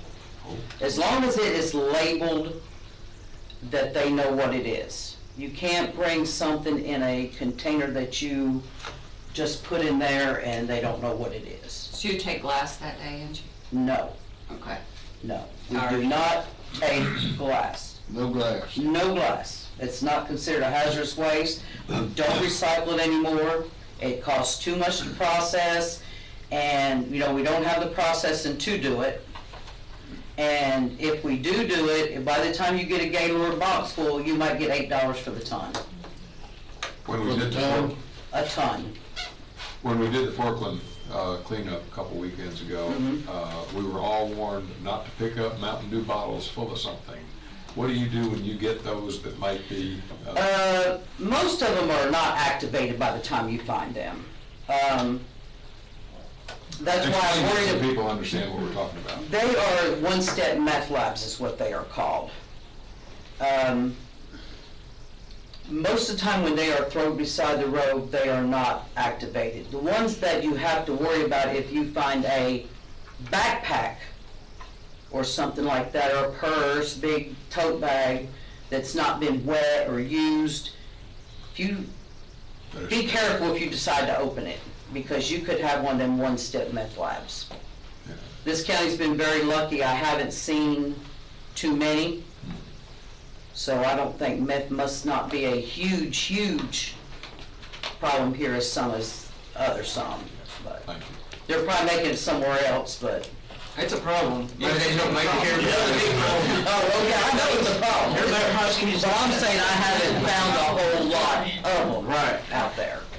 But that's the only thing I warn people, if especially the backpacks, you know, them's usually ones that are actually making it. And the ones laying beside the road, the lithium that's in them can actually reactivate it. And you know, probably Sheriff Robbins or somebody would be better. You know, I took enough class, I can probably make it for you, but just, that's why I don't like kids out. That's a big thing with the kids, you know. Yeah. But just be careful. You can call the state police or the county. They'll come out and pick it up for you. You can call me. I'll come get it. But I would prefer people try not to pick them up, because they can, most of the time, like I said, they're not, but they can be, especially if the lithium in it's still active. Appreciate that. I don't know if that helps you or not. Yeah, it does. We don't need to do anything on the grant, you're just making the court what you're applying for is HHW. Do you want a motion to approve her application for the HHW grant? I'll second. Okay, made by Master Cullen, seconded by Magistrate Short. Discussion? All those in favor, signify by saying aye. Aye. Opposed, like sign. Motion carries. Thank you. Did we miss the truck? Yeah, we're coming back to that. We'll just do the grants and we'll come back to it. Okay. That's all right, or we can do the truck, it don't matter. No, I just want to make sure we didn't miss it, that's all. No, I didn't miss it. Okay. Not yet. I'm gonna let you have that one, Jason. Okay, what, this is the wood composition grant. This is something I'm gonna try. This has not been done in the state. I've asked Frankfurt, I've asked the Division of Waste about doing this, and it was like, good project, we can't tell you yes, and we ain't gonna tell you no. If you can convince us, then we may do it. So this is a chance I'm taking on that. This is actually, I think that, Missy, was you able to get all the pictures and all that to it? It's a air burner firebox. You know, we, between us and the city of Danville, it was like almost $65,000. And we're sitting out there right now with probably another $50,000. We're talking about not the air burner. Chip. The chipper that we did last year. The chipping. Yeah. You know, we split that with the city of Danville, and it was like $25,000, and didn't get it all finished. And now that we've had the ice storm and people's cleaned up, we're out there with double the amount, so we're probably looking at $50,000 that's sitting out there right now. Yeah, have you been to Allen Springs? You see how much? Well, this is where it's all at. That's the only place we take it. I found this in one of my solid waste magazine, recycling magazines that I read, and I got interested in it, and I called the company, and this one is not stationary. This one can actually be moved around if need be. You still have to put it back on the trailer, right? You can Yeah. move it around. But it puts all this, you can feed it, it disintegrates, there's no carbon let off, there's no fire, there's no ash, no anything. But the ash goes down to what they call biochar. And that biochar is good for your soils, so it could go to your agriculture communities that use it in their soil. When I read this, It's like putting potash back in your ground. More or less. I really didn't fully understand the process when I read it. Is there no smoke? Is there, I don't understand how that happens. Just, I guess it incinerates. Nobody else has ever applied for one. They've never seen it, really what you call in Frankfurt. You know, they've heard about it. You know, they say there's a company in Lexington that has one of these. But being a county, I always have to push my luck for something, so. And I think this is something, you know, if you read it, I begged them, you know, more or less, this is, you know, we have 3 cities here, the county, people taking brush out there, and it's just, it's killing our budgets. Oh, it is. Because, you know, come budget tomorrow, you know, I'm gonna have to, if we don't get this, I'm gonna have to ask Darlene to put, you know, $50,000 in to bring a chipper here. And that's not getting rid of the wood chips, you know, that's just throwing them out there on the ground. It's a bigger expense to haul them by the truckload. I'd rather have the char. So that's Even if you give it away, at least you're zeroing it out. Well, and that's basically what I put in there, you know, it's, you know, you know, you want your flower bed or the agriculture community wants to come get it, it's all yours. This is what city It was just- did with their mulch. You know, Their LEAP program, you know, they got the LEAP program, so. I'm just hoping this, you know, I think it'll save us, you know, $60,000 a year, we won't have it piled up, and I'll make a motion. We approve the grant. like I said, if we don't get it, okay, but you know, we don't get nothing if you don't ask for it. Yep. I'll second the motion. All right, motion made by Major Cullen, second by Major Ellis to acquire, I want to call it an incinerator. What is the right name? It's an air burner firebox. Air burner fire. Air burner is actually the brand name. You can look it up, airburner.com. You can see the different ones they have. This is pretty good size, but. This is a good size. This is the medium. Okay. Yeah. This is about the Plus the medium committee size. Agreed to apply for this grant. Like I said, the only thing they do is tell us no. And this is a committee recommendation? Yes. Okay. All right, any more discussion? All those in favor, signify by saying aye. Aye. Opposed, like sign, and that motion carries. Thank you. And it don't cost us anything. That's So what like I like. that. When will you know whether you've been approved or not? How long will it take? Usually sometime about the middle, towards the end of June, we usually know. These are due April 1st, and usually by about the middle of June, we'll get an announcement. That's usually how it works. In the meantime, we still gotta chip all that stuff up. I'm trying to avoid it. I really don't want to do, you know, Chief Sexton offers to give me a, permit to do the burn, because it is brush, but Man. there's so much there, and then you have manpower out there that has to stand there and do it, and it's just, Just then let people all both kind of complain. go out and have a weenie roast. Yeah. Have a bonfire, That's what I was thinking. Okey-doke, next. Okay, we got the recycling grant. This is another one I'm gonna try to push my luck on. Even though we do get the recycling grant, asking for a Mad Vac. Here is a color picture of it, because I don't think they run in color. Did you see? I've seen a video of it, it's bad news. You all? Yeah, we've got it. Okay. Just don't let your hand get in front of it. Does anybody want to see the video? I do have it on the phone if anybody wants to see the video. How much you applying for on that? This itself is $25,000. This is actually, this is one of them I went and talked to them in Frankfurt also about. I was hoping to be the first one in the state to get one, but I think Pulaski County's going to beat me because they have a jailer that's going to buy theirs out of the commissary, so I think they're going to beat me, and I didn't like that, but that's how it is. So I'm going to ask for the grant for it to be free. But it is basically for like roadside litter and, extension of like 50-foot hose that's, this round. and, you know, it can get in the ditches and the extension can go over the hill. And it basically, you know, during COVID, and that's why I told the state, during COVID, you know, we didn't have no help for litter, you know. Inmates couldn't come out, you know, we had to do what we had to do, and it just took over. So this actually, I always want two, just for safety reasons, but one person can, you know, use this.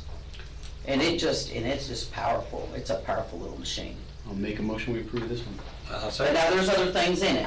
And I guess you all seen what else I'm asking for. Yeah, go ahead and tell us what else. But I convinced them that this could be a recycling tool. It's why it's in the recycling grant. Because I told them there's so much plastic and aluminum out there that it would increase our plastic at the recycling center.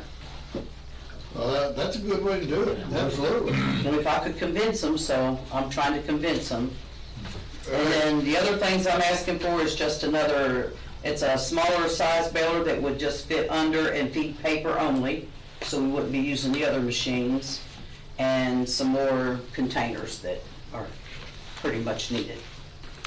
Okay, That's all on that one. we have a motion by Magistrate Cullen, second by Magistrate Short. Any discussion on this grant for the recycling? That's a pretty impressive piece of equipment. So, all those in favor signify by saying aye. Aye. Opposed, like sign. Motion carries. Thank you. But one more. Truck. We'd like to rebid the truck. Dwayne here has offered to assist me on us trying to obtain one again. So I'd like to rebid, because what's going to happen is I have another truck that's getting ready to go down. You do? Yeah. I'll make a motion, we approve. Marty's truck's about gone. Oh, no. I mean, gone, so. Okay, we have a motion to rebid for a recycling truck made by Magistrate Cullen. Who seconded? Magistrate Simmons seconded. Let's discuss it. Any discussion? All those in favor signify by saying aye. Aye. Those like sign. Motion carries unanimously. Thank you. Appreciate y'all. That one's a good luck, getting the truck. Well, luckily Dwayne was good enough to step in and say, I'll help you. Wait until they go. Y'all have a good day. Thank you, Angie. Thank you, Angie. Okay, Making county money. I believe, Jason, you've got, Yeah, I got Director Rogers. He asked to,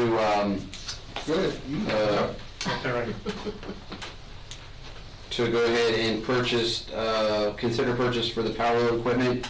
This is for EC7, the truck that's on order. We ordered two. One had the power load, the other one didn't. It's in the budget, but he wants to order it now because we're seeing a delay. In fact, that's what's holding up EC10, our newest truck that we just got. We're waiting on a power load for that as well, so that's kind of holding up. So he's trying to get this taken care of in advance, so that way when EC7 is here, they can go ahead and have it and install it and get good to go. So What's it cost? $23,900. $23,900. and this one item, as everybody out there at EMS will tell you, has probably saved more injuries and lives than anything close to what the cost is. So, And it kind of, I mean, the significant. EC, I guess it would be EC 8 or 9, I forget what the other one is. The one that's coming with it, the price was pretty much the same once you included the power loads in both. So, like I said, it's already been budgeted for. Yeah. So. And I'm not sure, speaking from, I live in Adair County, but not, speaking, do y'all take our insurance or Workman's Comp? Check with them, because I know our, when we bought the power load systems for all our ambulances down there, they adjusted our Workman's Comp a little bit. I mean, it wasn't, I mean, it's probably. A little bit. Yeah. Because you're not going to strain your back. Right, that's what I'm saying, you're saving your back injuries. I was just meaning to make sure you all let Keiko know, you know, you're working. We'll refer that to our president here. At Keiko. President of Keiko. Okay. Hello, Mr. Keiko. Mr. Keiko. Thank y'all. We'll take care of it. Okay, is that in the form of a motion that we need to do, and you? We made a motion, Phil seconded it. Phil seconded, okay. All right, we've discussed it. All those in favor, signify by saying aye. Aye. Opposed, like sign, motion carries unanimously. Thank you, and now we're ready for Dwayne. All right. Quickly, before I get to my one item, our meeting last night that you had, I thought was good.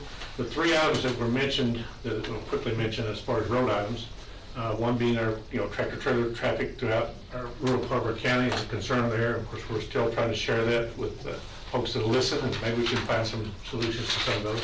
That was one of the main concerns. Another concern was 34 and the really the unsafe conditions of 34 and the intersection of Allen Springs Crosspike.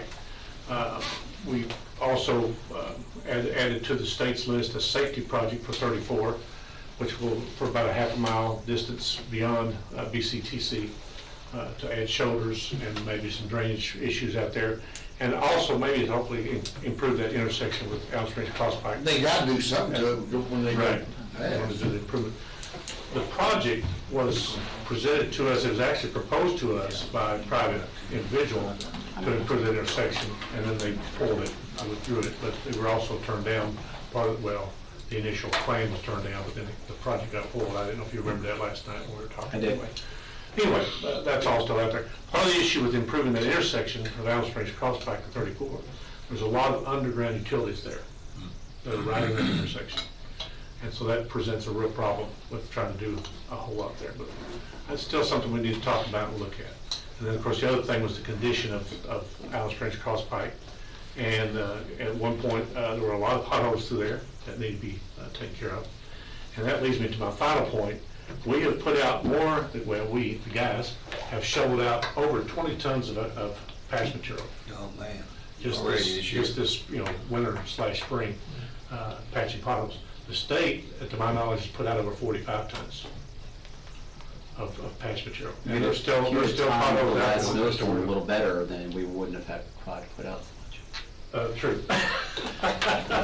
Well, that was one of the reasons we waited. People were getting impatient with us that we hadn't patched. We got another one coming up on Saturday. Well, we might have, yeah. I hope not. So, all of our trucks are equipped for snow removal, during snow season. And so as a result of that, we can't haul patch material in our trucks through that period of time. So that's why sometimes we're a little slow patching potholes. People think we are, at least. But, we don't have anything hauled. So anyway, that's just to bring you up to speed on that real quick, since those things were mentioned last night in the meeting. So, and the only item I have is permission to bid or advertise for bids for our new preventive maintenance contract for our HVAC system. So both here at the courthouse and out at our GSC. I talked to Brian, and he's okay with us, including the jail in our advertisement, so we will do that.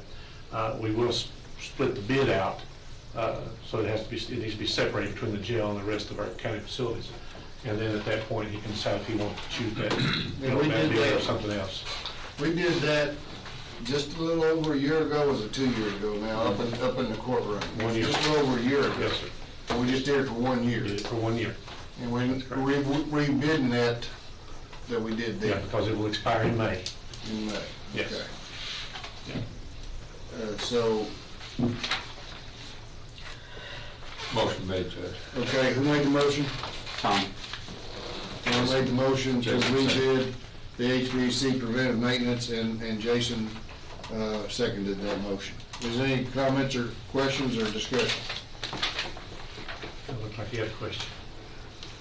And if there being none, all those in favor signify by saying aye. Aye. Opposed, like sign, and that motion carries. All right. Dwayne, do we have some small roads, off-roads that we want to blacktop that we left over from last year? Seemed like we had 2 or 3 in, might be Tom's district, but I'm talking to some people, and some of those side roads, like off the main cross pike, going down, what's that road? Quarry or Webster? Quarry, and the one that cuts back off Quarry. Webster. Webster, there's another one in there, is there? No. Not to get further down. Mitchell. Mitchell comes across Webster to Harbison. Yeah, I'm talking about just, you know, where McKinney lives out there on the left. The road that just past him on the left, it goes up. What's that road? That's Quarry. Quarry makes the Quarry Road. kind of an elbow. Have you looked at that? We'll take a look at it again. I thought we were supposed to blacktop that this year. No, we didn't have it on our list. It's on the list. But we need to look at it and we can decide. I'm getting out from some people the other day, said there's a lot of potholes up under tell you. I'll go look at it again. We need to check that out. They were asking last night about Alice Springs Crossback too, so we'll have to check out, look at that as well. Our flex funds, if you noticed on your chart, did not change much from last year. The asphalt price went up $10 a ton. So that gives you an idea of what we deal with. But, yeah. Okay. Not good. Not good. But I'll look at both of those. We'll have some cost estimates on them. And, you know, folks may have to understand if we only do half the road one year and half the next. You know, we may have to do something that way. I don't really remember jumping that much in 1 year. Yeah. You? Several years ago. Didn't jump that much, did it? Probably, yeah. It kind of goes with the pre-op. All right. And I don't see how in the world they make it through the year because of the fluctuation of the oil prices put up the way they've been over the last few years. They just try to guess at what it's going to, an average for the year. Price of oil dropped a little bit now, hadn't it? Yeah. It went back up to $1.05 yesterday, $6. Really? Yeah. All right, very good. Thank you, Wayne. Appreciate it. Thank you, Wayne. All right. Always continue. We do have, our flowers are growing in the greenhouse. They're about that tall now. So, you know, they're just reaching to the sky and waiting to be planted in May. So sometimes folks get a little impatient with us, but we won't plant till about the middle of May. So just Let us know when you work day. Yeah, we need to do that too. And I think some folks may be talking about that a little bit. Are they? I haven't heard much about it. Okay. They've been able to talk about tree trimming and just the general work type of stuff over there and making it look, as we talked last week, making it ready for people to walk on it, be there and visit. Do we need to sell any grass anywhere on underneath the canopy? Yes, but a lot of it get covered with mulch, and we're going to go out and get a few loads of mulch here soon and start putting that out. Have you started? And if we have a work day, have we started now? You haven't started, but you will be soon. Yes. I've gotten that question. Yes. And we're going to get brown. Okay. Good. And really last year when we went to get the mulch, that's all we could get. And I know folks didn't like the color, but that was all that was available at the time. That's all it was. I thought it was all beautiful. It looked good. I like the brown, but. Sounds good. Okay, Thank you. Thank you, Wayne. Chris, what do you got for us? I don't have much other than I received an unsolicited email yesterday from Natalie Bronner, and she's one of the two persons I dealt with forever on the Crawford house. Yeah. And she says, I'm just going to read it to you, it's only 3 sentences. Chris, I wanted to let you know that we reached out to Parks on this one, and Ron Vanover is helping us with the deed. I've copied him on this email. We have a meeting tomorrow to discuss. Thank you. Well, I mean, I thought we've reached out to the Parks the whole time, so I really... What have we been doing for the last 3 years? 4, according to Harold Edwards. I mean, I felt like we did everything that they've asked of us to do, get a survey, pay for the survey. It's very expensive. There's a term I want to associate, but I'm not going to say it. And do everything, and we got that done. Get the plat ready to sign. Did all that. I drove it to Frankfurt. Well, absolutely. And I'll sometimes just email them, probably just trying to get under their skin. They're like, hey, I'm in Frankfurt. Can I stop by and pick up the plat and deed? And, oh, we don't have it done. But that was like months ago. So, I mean, I try to prod them every once in a while to get moving on. I don't understand. I just had a conversation, one of 3 or 4 in the last week with Harold Edwards, and without naming an individual, an attorney who has been an impediment is no longer even with the state. And that may free things up, but Harold and I are prepared to go down to Frank, but I don't want to get in the way of what you're doing. Well, I mean, I would welcome you doing that, because I think it's going to take beating on some doors or something, to get people. This is one Rocky could help on. This is in his whatever wheelhouse, okay? Rocky could help with this one. This has been sitting there for 3 plus 4 years, and there's no reason why we're sitting here today talking It seems about. like, I just think, sitting here thinking, I've been on the court 24 years, and it seems like the Crawford House has been in their subject for 20 of those. I wouldn't doubt it at all. Right. I'm serious. But I'll call Rocky and have something done. Well, I want to come in and sit down with him, make sure you got the timeline right so Rocky can get engaged. I don't know if it helps, but we're gonna reach out to Rocky on that other issue. Yeah. Maybe we kinda just draw up an email and have, and just, instead of having multiple people talk about it. I'm gonna email him, I'm gonna talk to him first. Yeah. Well, So, this is the last most important structure near collapse if we're not acting quickly. And it was the Confederate headquarters. The officers were inside the building, and all their troops were at the Everlasting Spring in a drought that is documented in all the historical documents. And if we don't get to it this year, I've been out there with the Commissioner of Parks, with the judge, with Daniel Elliott, and one of the walls is near collapse. So I've had experience with this sort of thing in the past on a historic building in Kentucky, and it's either going to, I think the state needs to deaccession this. I think they need to put it up for auction, and we already have. Harold has one and I have 2, and I've been keeping the judge informed well over a year, right, Judge? With all the people who contacted me. Absolutely. And I mean, it's in a crisis situation. There's no. Who was the last person you talked to? Natalie Bronner. I've been talking with Will Adam. What's the last name? BRAWNER. She's in finance? Division of Real Properties, Department for Facilities and Support Services. Haven't sent that to you. And I've also, dealt with Will Adams. Will Adams. And he is, I was trying to find his title. He, I understand that that gentleman is no longer with the state. Okay. Talking about Will? Yeah. He's got phone numbers too, Phil, if you need them. Oh, yeah. I don't know that I have phone number. Well, Anything. well, Natalie, let me see if I can call. Her phone number is 502. I don't know if you want to give that number out. Go ahead. Yeah. I mean, it's just the office number. Oh, okay, all right. It's not a cell. 564-3400. 2111. 564-2111. Gosh, that sounds almost like the governor's office. 2111. Yes, sir.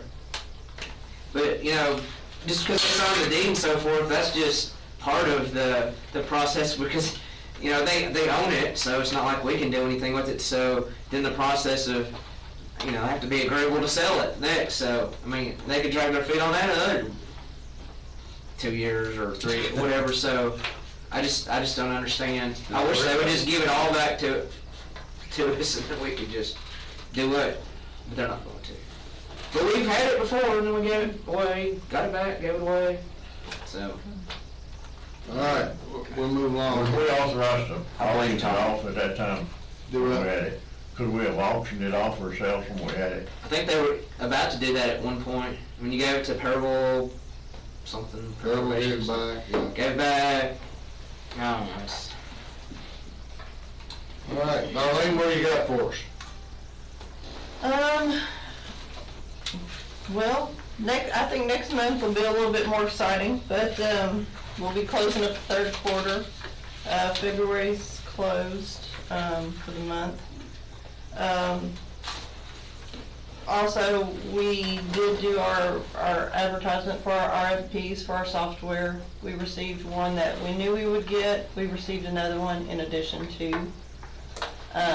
So I'd like to invite all of you all to maybe come by and look and see what the two comparisons.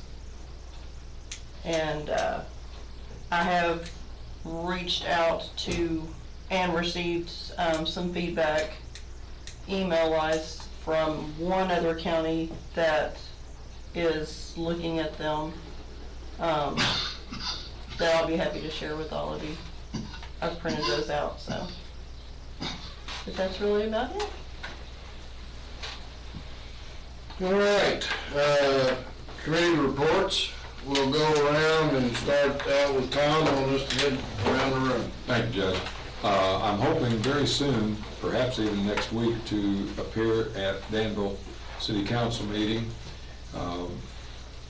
Not only have I been pursuing this for over a year, but now Mayor Carlos Miller has been contacted by T-Mobile wanting to put antennas on top of the old water tower that is just west of center of town in Perryville. And likewise, I have written to Mike Paris, Mayor of Danville, probably in September or October last year when the Tuggle Tower was about to be completed.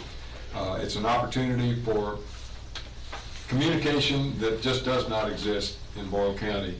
If AT&T, T-Mobile, all others would want to rent space, a revenue stream for the city council in Danville, and I'm optimistic that now things are rolling in the support of Mike Paris that can be done. I've gotten inquiries on the new walk bridge that's in Perryville.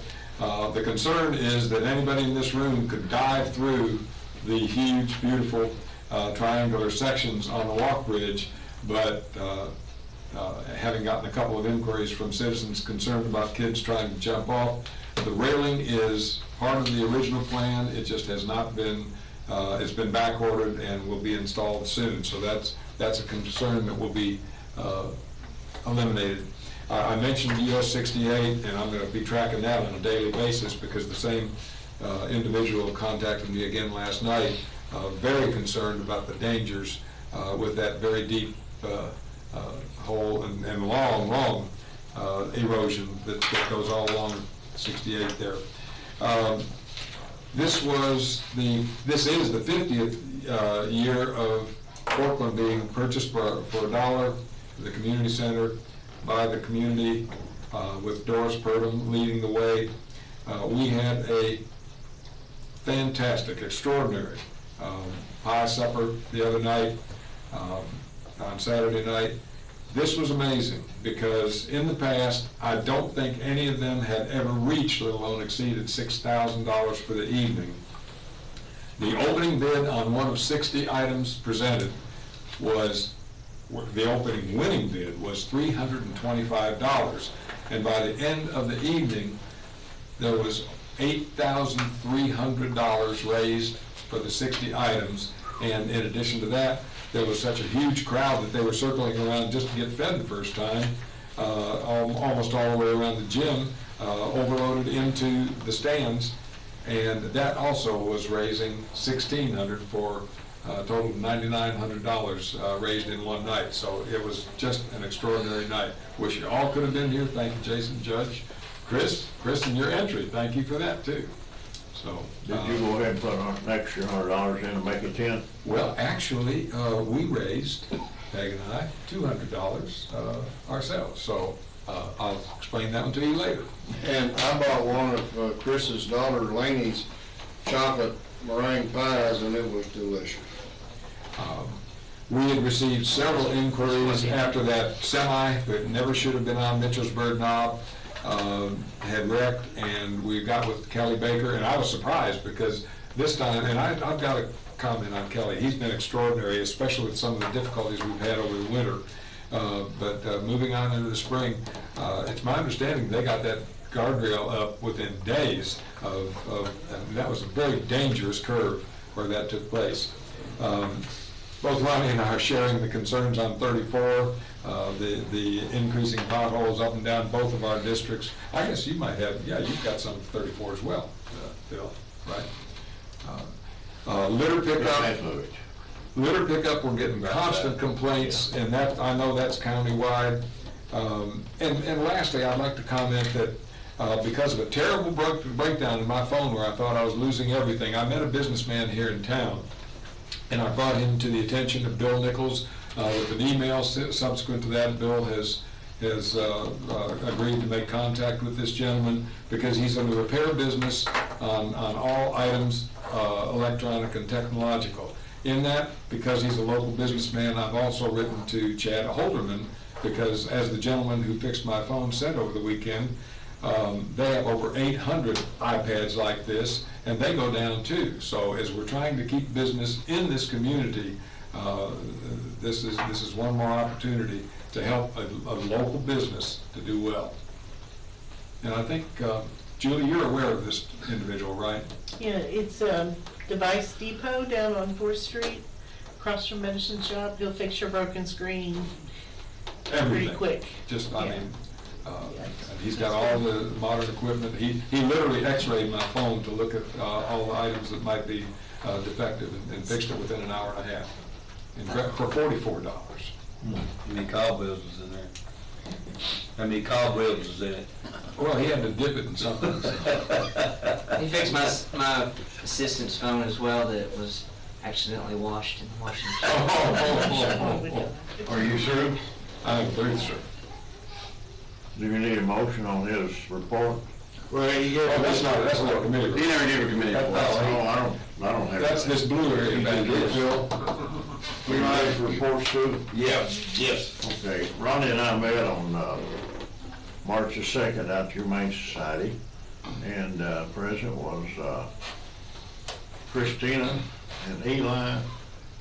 His license name is, and it ends in Bridge somehow or other. Can you pronounce it? Anyhow, you know what I'm talking about. Eli's a young man that's doing a good job, and James Good. And we had a good short meeting with them. There's not a whole lot to talk about when you only have 7 dogs in the facility and no cats. And they're doing a wonderful job adopting them out fast to get them. And they've got a program going.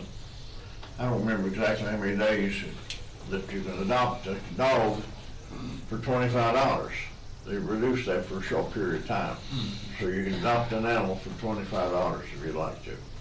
So we just talked to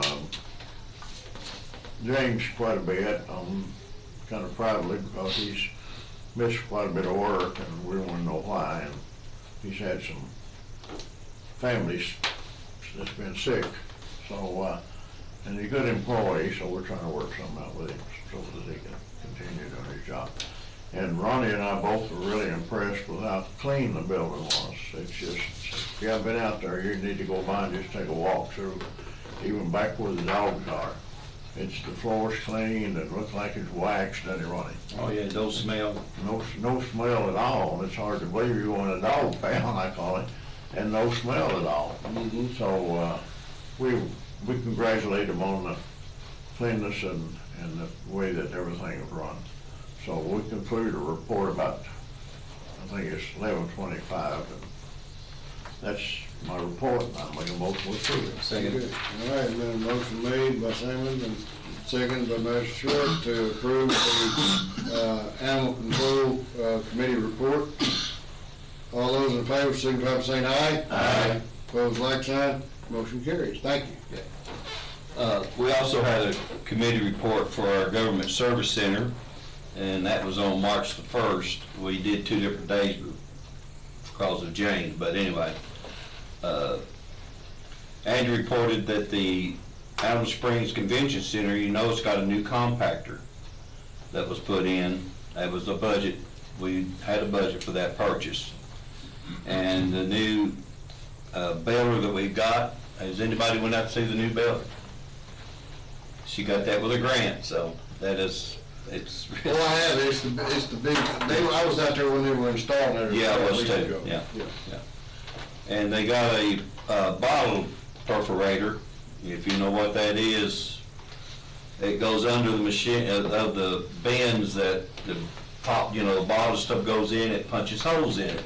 So when it comes out, they can pack, they can pack everything tighter and make the bells and stuff way more so. And all that's been installed. Angie asked the Kentucky Division of Waste Management for extra assistance on the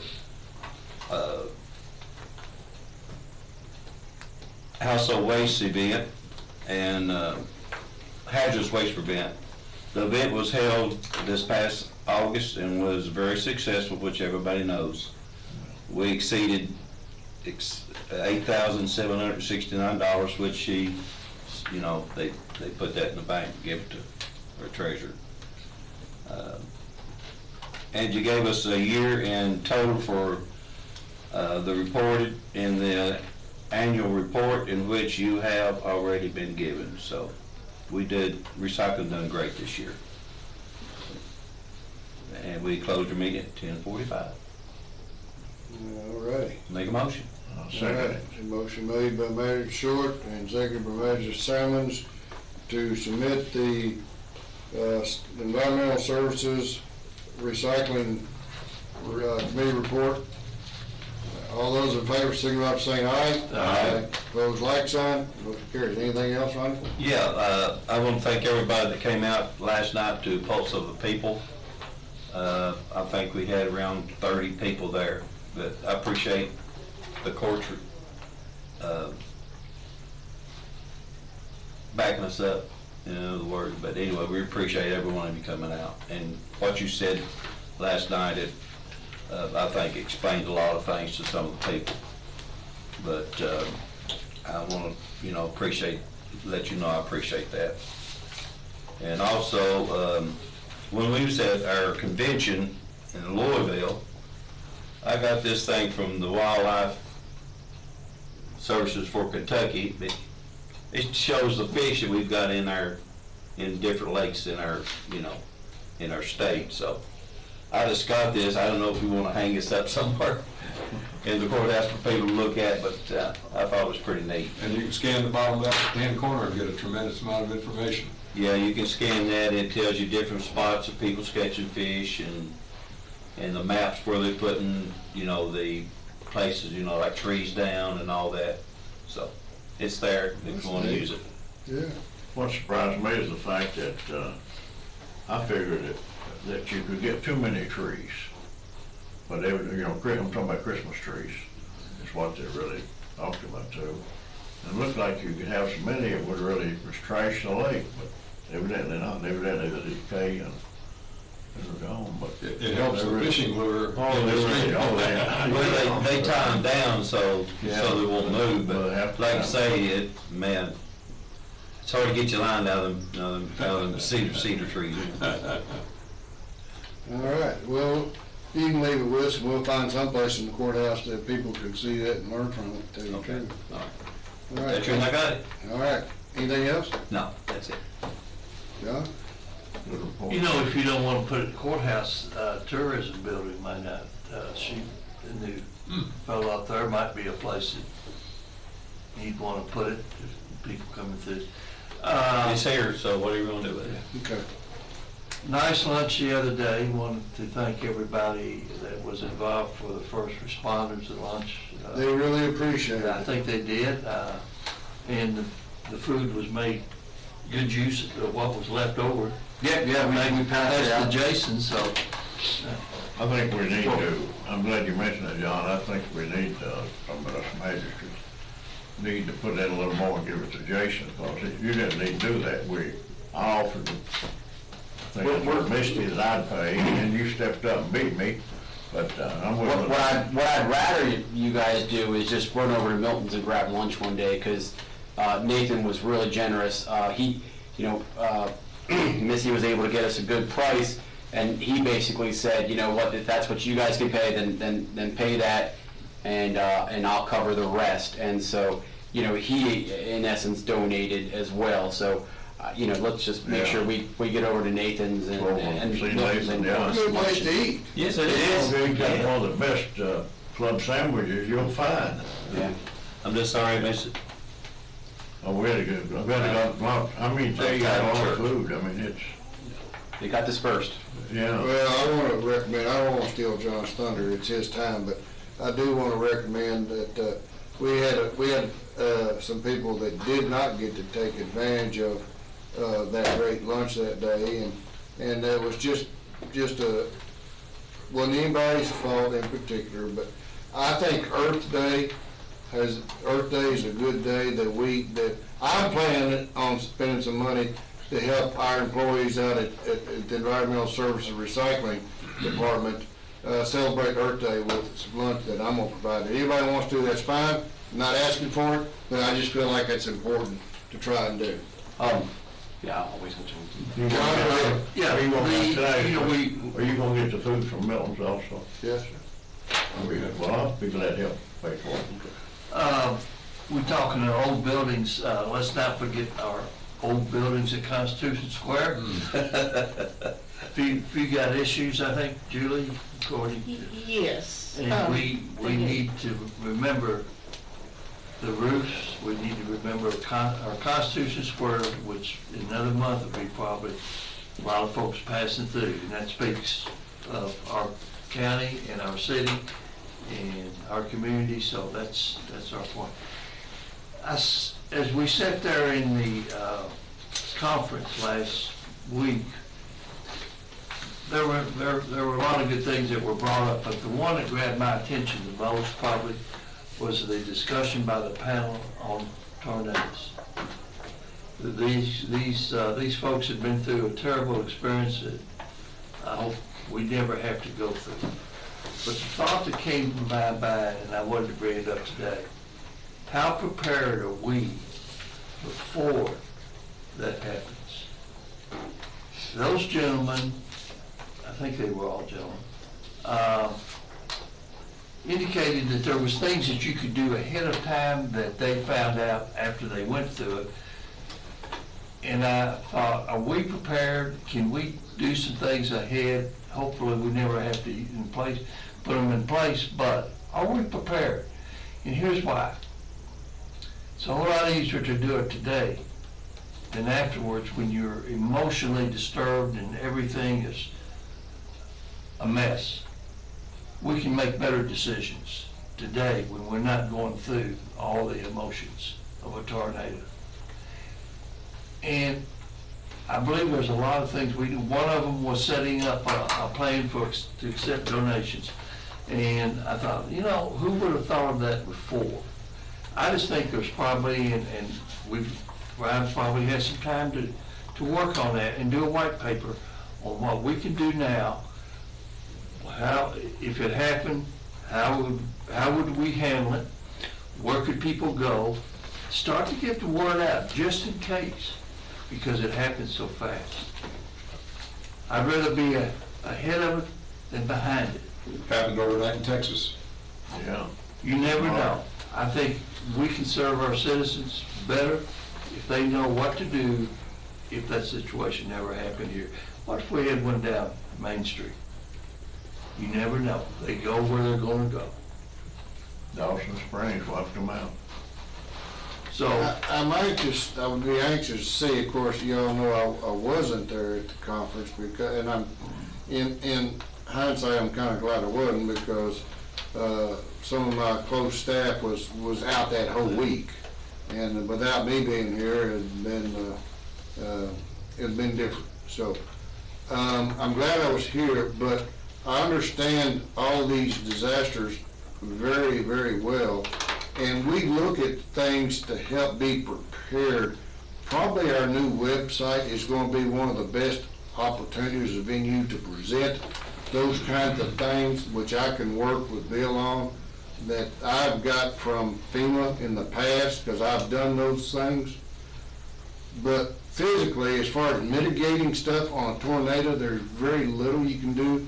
You can mitigate damage from an earthquake, and you can mitigate damage from floods by stream rerouting and different things. But on tornadoes, the biggest thing that would help preparedness or mitigation was to make sure that our EOC or survivability component is underground and not affected by whatever comes through this area. Well, those folks who had been through it, it was just an impressive presentation. I think this weather changes. then you never know. And I just think there's things we can do and information we can get out before it, people. Did they share any of that with you? Well, Yeah. yes, they did, and communication with those folks who were on the panel wouldn't hurt. What did they learn from it? Talk to them before rather than after. Be good to get the tape of that particular Yeah, it was, session. did you? Oh, yes, yeah. And Jason, I think you heard it too. Yeah, I think what John was kind of alluding to is, Yeah, we're all sitting there, yeah, so. yeah, well, right now, they're still sitting on tractor trailers full of clothes that they don't have anywhere to go.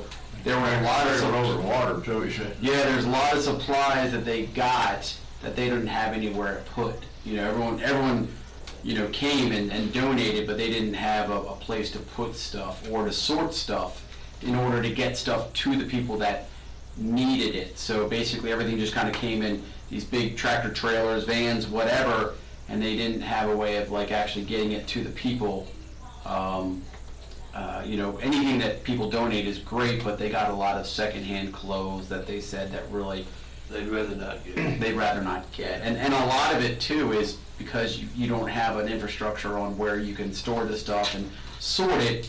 Really your best bet is like gift cards and stuff like that, you know. So anyway, But that's a good, you know, and I think that's beforehand, if you can find places, you know, in the community. That can be done before. Yeah, oh, yeah, I mean, you know, you've already designated them places where people bring stuff, hey, that's a big plus. Yeah. And you're ahead of the game. Yeah. That's where I'm trying to place us. Yes, ahead right. of the game, Yes. rather than having to make tough Yeah, the decisions. coordination, for example, I know Ronnie's church and my church are prepared to take people in if need be, but I doubt that in the past we've had that structured so that anybody knows how to pull it all together. That's what I'm trying to say. Why not work? I agree with you. Ahead of it. That's a good idea. There is some of that under the EMA director's plans that he has on his shelf up there in the office. Yes. And it's just, maybe we just need to get out and present those plans and fine tune and tweak that for public consumption and knowledge. Yeah. But it's Great there. idea. Yeah, because I know our church will You know, participate. you use fairgrounds, you use the land around the airport, you use the airport if necessary. But let people know where and when, because if it happens, and when it happens, you're gonna be dealing with a mess. Yeah. We're all gonna be dealing Yeah, with we it. all are, and yeah. We need to know what to do also. Yeah, but that way you can designate wherever, you know, each place, you can designate just a certain thing going to that one And place. you don't know what's gonna be left. Yeah, and so, you know, if you designate different places, you're gonna have the same thing in that. They can go around and get it that way, but not a big mess. Well, it is something that I know that Brian Caldwell's is updating right now because we've talked about it. Yeah. And just to let you know, it's not anything, but this is something that I'm very experienced in. When the tornadoes hit Mayfield, I was there, 2 days after with the sheriff when he took his cruisers down to help them out, okay? And Phil went with me. Well, I gave them, and Phil saw it, I gave them a binder, 1.5 inch binder that I created, because you have such a deer in the headlight moment. When that happens, where do I start? I don't even know what my wife's name is. It's that dramatic, okay? You worked it up the night. The night before, and it had 60 pages of local contact cell phone numbers of people in Mayfield and Benton, all throughout Graves County, both city and county, fire, EMS. I went through the whole litany of first responder support because he didn't have anything to work with. At least he had something. It also had information on dealing with FEMA, first things that happen when you hit the ground after a disaster. And a good guy, real good guy. It was a very good guy, the sheriff, and I don't, I haven't heard from the judge, but the sheriff said he was impressed just looking through it on first glance. Anyway. Well, we've got citizens who are gonna have the deer in the headlights. Oh, And, let's help them to have some idea and a little bit of satisfaction knowing they know what to do. Yeah. Because it happens. Yeah. Yeah, we got close in December. As a court, we may want to have some ideas, and maybe in 90 days or so, he can give us a report of the progress he's made. Oh, Brian? Right. Yeah, okay. We're not immune to disasters. I mean, we can talk about the ice storm, and various other things that. Dwayne can throw salt at the ice storms and the snow, but it's hard to stop a tornado. I don't know anybody that has. I don't know that it can. There's only one person that can.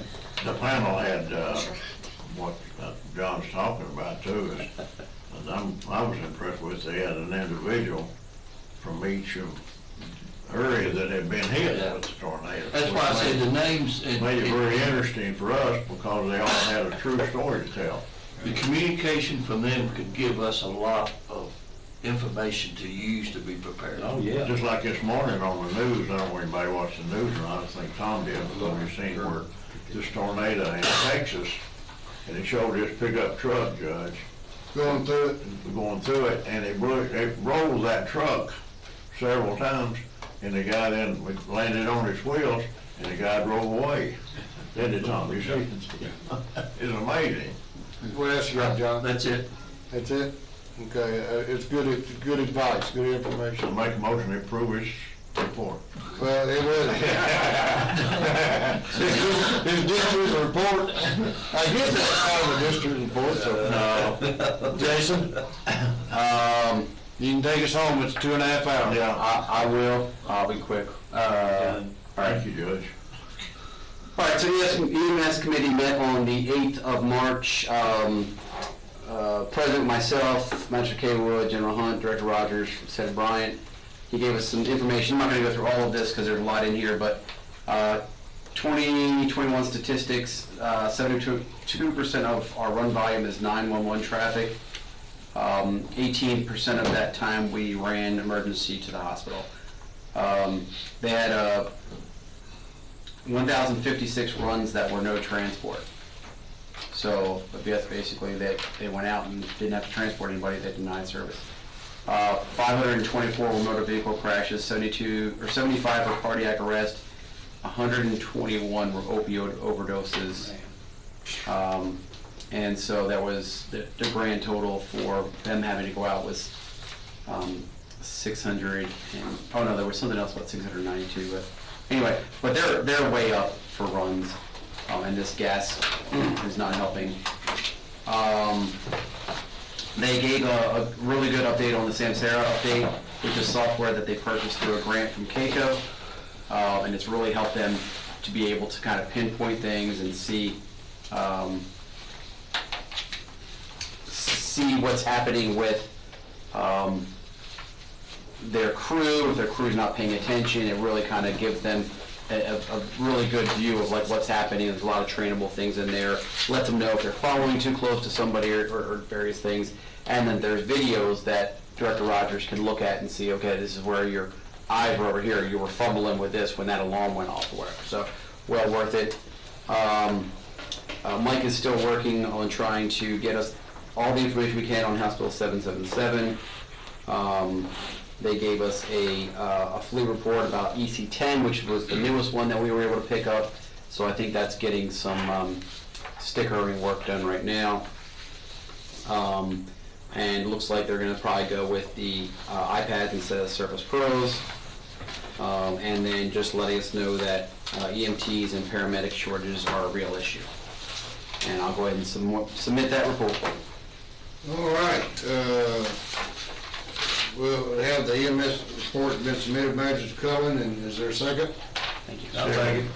Seconded by Magistrate Short. All those in favor, signify by saying aye. Aye. Those like sign. Motion carries. What else you got, Jesse? Some housekeeping, really. We have somebody on the CBB board, the hotel representative, that the city went ahead and gave their vote to reappoint her as well, and so I believe we have to do that as well. Susan Megligan, I think it is Megilligan. McGilligan.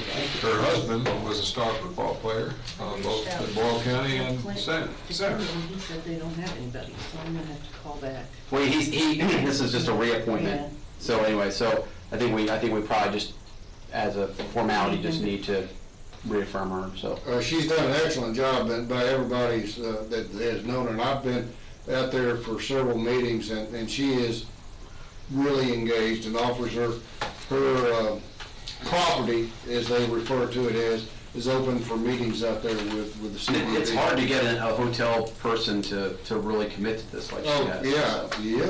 Yeah. So, anyway, so I make the motion, we go ahead and reappoint her. Okay, motion made to reappoint Susan McGilligan. McGilligan, yeah. That's second. And second by Magistrate Short. Okay. Just a question. Yeah. Is this a joint That's what appointment? I'm texting him to find out. It's supposed to be. It's supposed to be a joint, so evidently her term is up, so that's why I put it on this. Right. Because everybody's on term, so. Right. Most of the CDB is joint. Yeah. Is it? Okay. This is the hotel representative. Right. That's on that board, and so anyway. Okay. Can I ask something to report on, you mentioned, House Bill 777? Wait a minute. Okay, well, does this relate to the appointment? No, let's vote first and then. Sorry, we didn't get a motion on that. Yeah. Yeah, we did. And a second. We've got a motion and a second. Any discussion? All those in favor signify by saying aye. Aye. Opposed, like sign. Let him, are you finished yet? I'm not trying to cut you short. Just No, he had a question about when I brought up House Bill 777. Okay. I just talked to Daniel on the way in a while ago, Daniel, Ellie, and he said they finished up with House Bill 777, and he thought we'd be pleased with it. Okay. All right. Good. Hope he's right. Oh, we just fancy. I will make a comment for the record that we have to watch the regulatory process because I know the parties on the other side of the issue and they will be there with their lobbyists again. All right. You're right. I'm going to start from the top. So this is kind of something that's going around right now. For those that know about TikTok, they put all these stupid challenges out or whatever. TikTok is just like a YouTube little video thing. And one that's happening right now that I haven't had a chance to talk to Sheriff yet about is an Orbeez challenge. There's these little soft things. My kids love Orbeez or whatever. But what they're doing is they're putting them in like a little gun, like a little pellet gun is basically what it is, and they're shooting strangers. And they're taking it up a notch. They're freezing these Orbeez. These Orbeez are like gel, and so they're freezing them. And so now, people are actually getting hurt with them. And so, just as a public service announcement, please talk to your kids. Don't let them do this. If they penetrate or anything else, they can have criminal issues. And also, you're using a gun, and so you don't want somebody, seeing a gun and automatically reacting that may have a real gun. So, just talk to your kids about that. And I know that they've had issues up in Georgetown, so it's kind of in the area. News. Yeah. Excellent also. Yeah. Well, if they get caught at school with them, they get expelled. Right, exactly. So, again, once again, want to thank Milton's for taking care of the first responders lunch. Couple conferences ago, we heard from Allison Ball, who's our treasurer, and she talked about unclaimed property. So go out to the treasurer's website, go on unclaimed property. I think out of the 5-6 people I looked at on this court, I know 3 of them had unclaimed property. So Phil had some out there, and so go check that out. Huh? I don't think I've got it. You're too tight to lose $1. Now the deal is all about. No, man. So it comes down to like where you may have had money from like a doctor's visit or whatever that they didn't send you the check, so they turn it over to the state or whatever. So I've got $1 million. yours was close to like $100, Phil. So and then one thing I kind of want to bring up, and we'll maybe talk about this during budget session. We really kind of maybe need to give the directors of the various groups, Dwayne, Mike, Angie, maybe like a set of money is set aside that their employees have worked their butts off that day. Let's let them buy them some pizzas or something. You know, I don't think anything like that exists. I don't know if we can do that, Darlene, or not, but it would just be nice where, you know, stem from this lunch we did, but, you know, give them a budget for the year where they have, you know, $500, whatever, $1,000, whatever, that where they can actually use that to, like, and I know Angie's crew will work through their lunch a lot of times. They're not asked to, but they will. Or, you know, they've had a good amount of stuff where maybe we just allow Angie, Dwayne, whatever, to say, you know what, I'm buying pizza for you guys today, or something like that. So nothing extravagant, but just something maybe we talk about in the budget. So it's all the little things that we're trying to do to enhance the relationship with our employees. So, and I believe that's all I have, except today's my daughter's Annika's birthday, and so happy birthday, Annika. Yeah, happy birthday. She's out in Utah with her. She's going to college. She's in, no. She is doing an internship right now. Her husband, she got married last July, and her and her husband are in Utah. My daughter, Ava, that's in college in Idaho, she actually... That's one I met. Yes, sir. Yep. She actually made me very proud. She ended up graduating in under 3 years from college. Oh, man. So she's trying to pick out a grad school right now, but I go to get her on April 7th, and she'll have she'll be graduating school that night, and we're bringing her back, and then she's going to head off to grad school somewhere much warmer, she said, than Idaho. Where's your other daughter live? Provo, Utah. We're yipping and yapping, okay? Yeah. Anyway. All right. So that's all I have. Real quick, when we adjourned, we have not adjourned. I'm trying to remember when Tom passed away, Tom Hensley. We have not adjourned in his remembrance. Man. And what was the other name? Mark Woodcock. Mark Woodcock. Yeah. We adjourned in Bernie's. Yeah, we did. Remember, I think Yes, we did. we do that, yeah. Okay. Is that to me now? Yes. I've been approached by the city of Danville to come together, this group, along with the city commissioners and city manager and mayor, to discuss a comprehensive plan that we are required to have by KRS 100. A plan is just that, but we have to have it to determine, you know, how we move forward as a body, as a legislative and executive body for the county. The same thing for the city. There is a proposal by a gentleman who we were on the phone with, Julie and I, yesterday, and before you go south on it real quick, I will say that he works for Kentucky League of Cities. But I have a 100% belief in his total, and I say total, impartiality. It's a service that organization's been providing both counties and cities for years. And they have several county and city clients right now. And we can get a list of those. His proposal to go forward with the city is for us to have in the comprehensive plan, what they would basically do is come in and work with each of us, but work with the people across every one of our magisterial districts in the county to see what they want in the future, what they see as in being important to them.